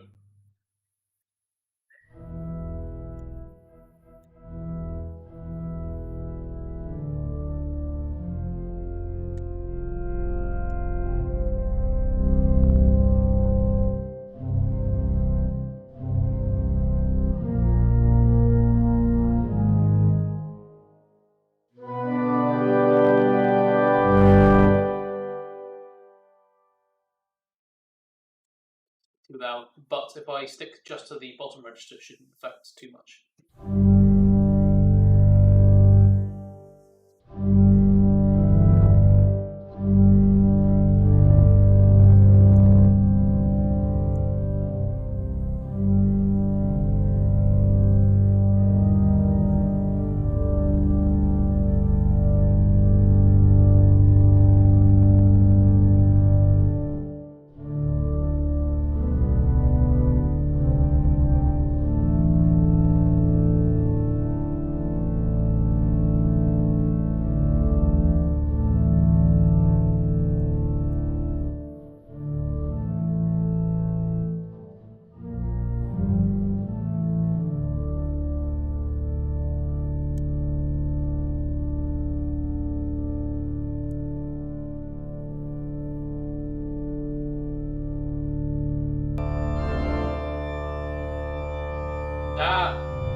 Can't figure out. There we go. Sorry about that. Okay, so.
I think I'm going to drop it down another octave.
Well, that's very irritating.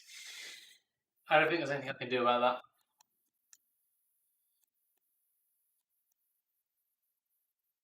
I can try using this thing again, but I really didn't like it. Also, I couldn't go to work. I suppose I can duplicate it again.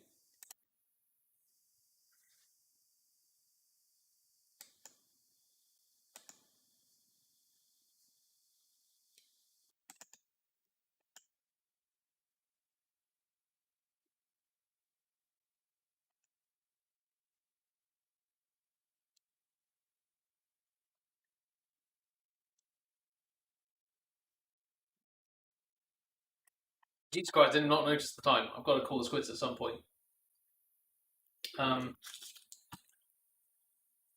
so I'll put this back to here.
Something isn't right. I can't work out what it is.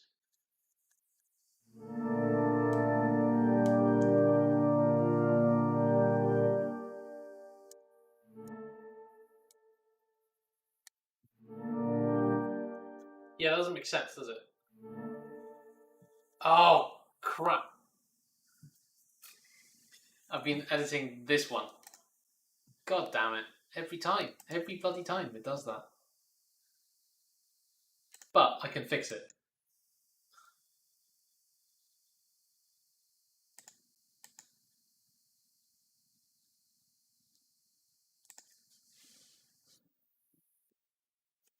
Well, I thought I'd fix that, but evidently I have not fixed that because, as you can hear, nothing is happening. Where is the UI? This is obviously not it, though, is it?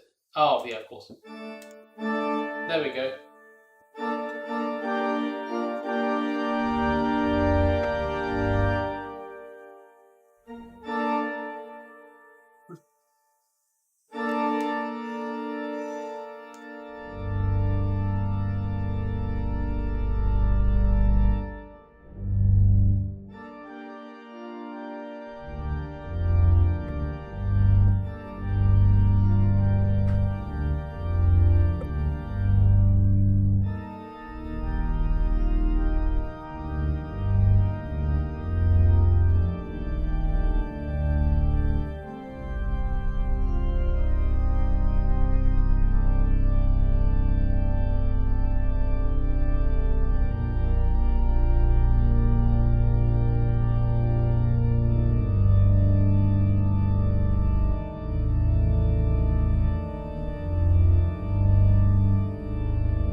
Okay, now let's have a go.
Kinda, okay.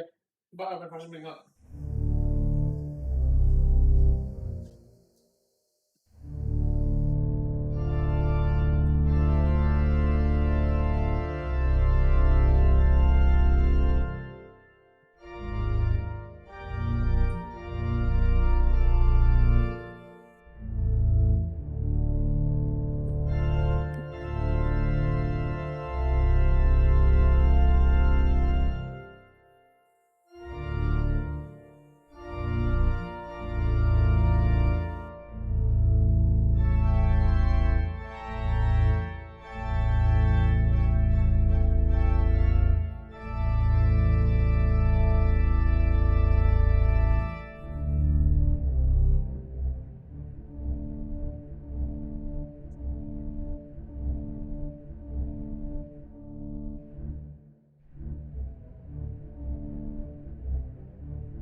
Something else. Oh, that was it. I don't think we'll be able to play it, but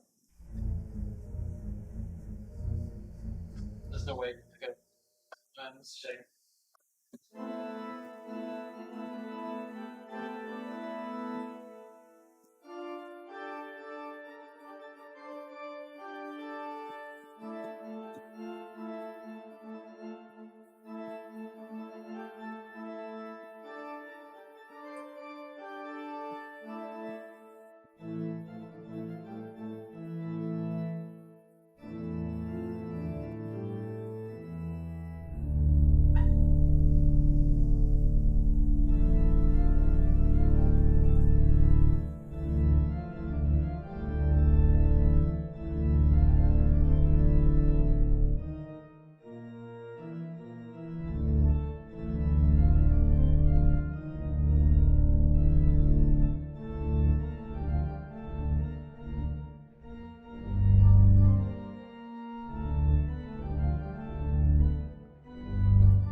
There's something else I wanted to try playing. What was it?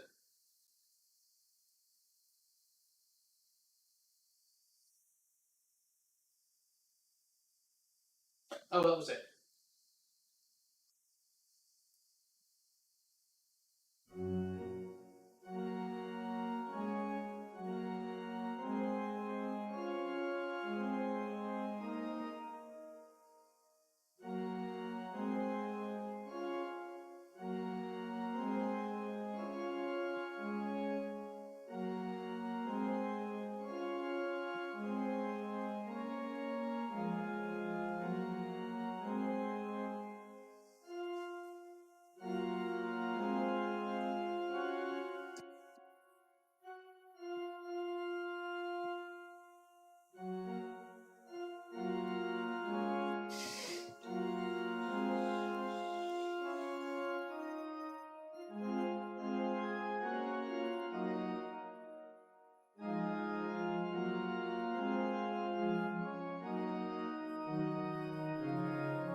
Have a good bit.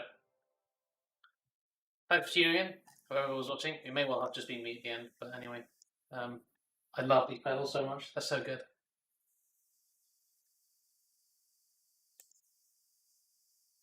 See you all around.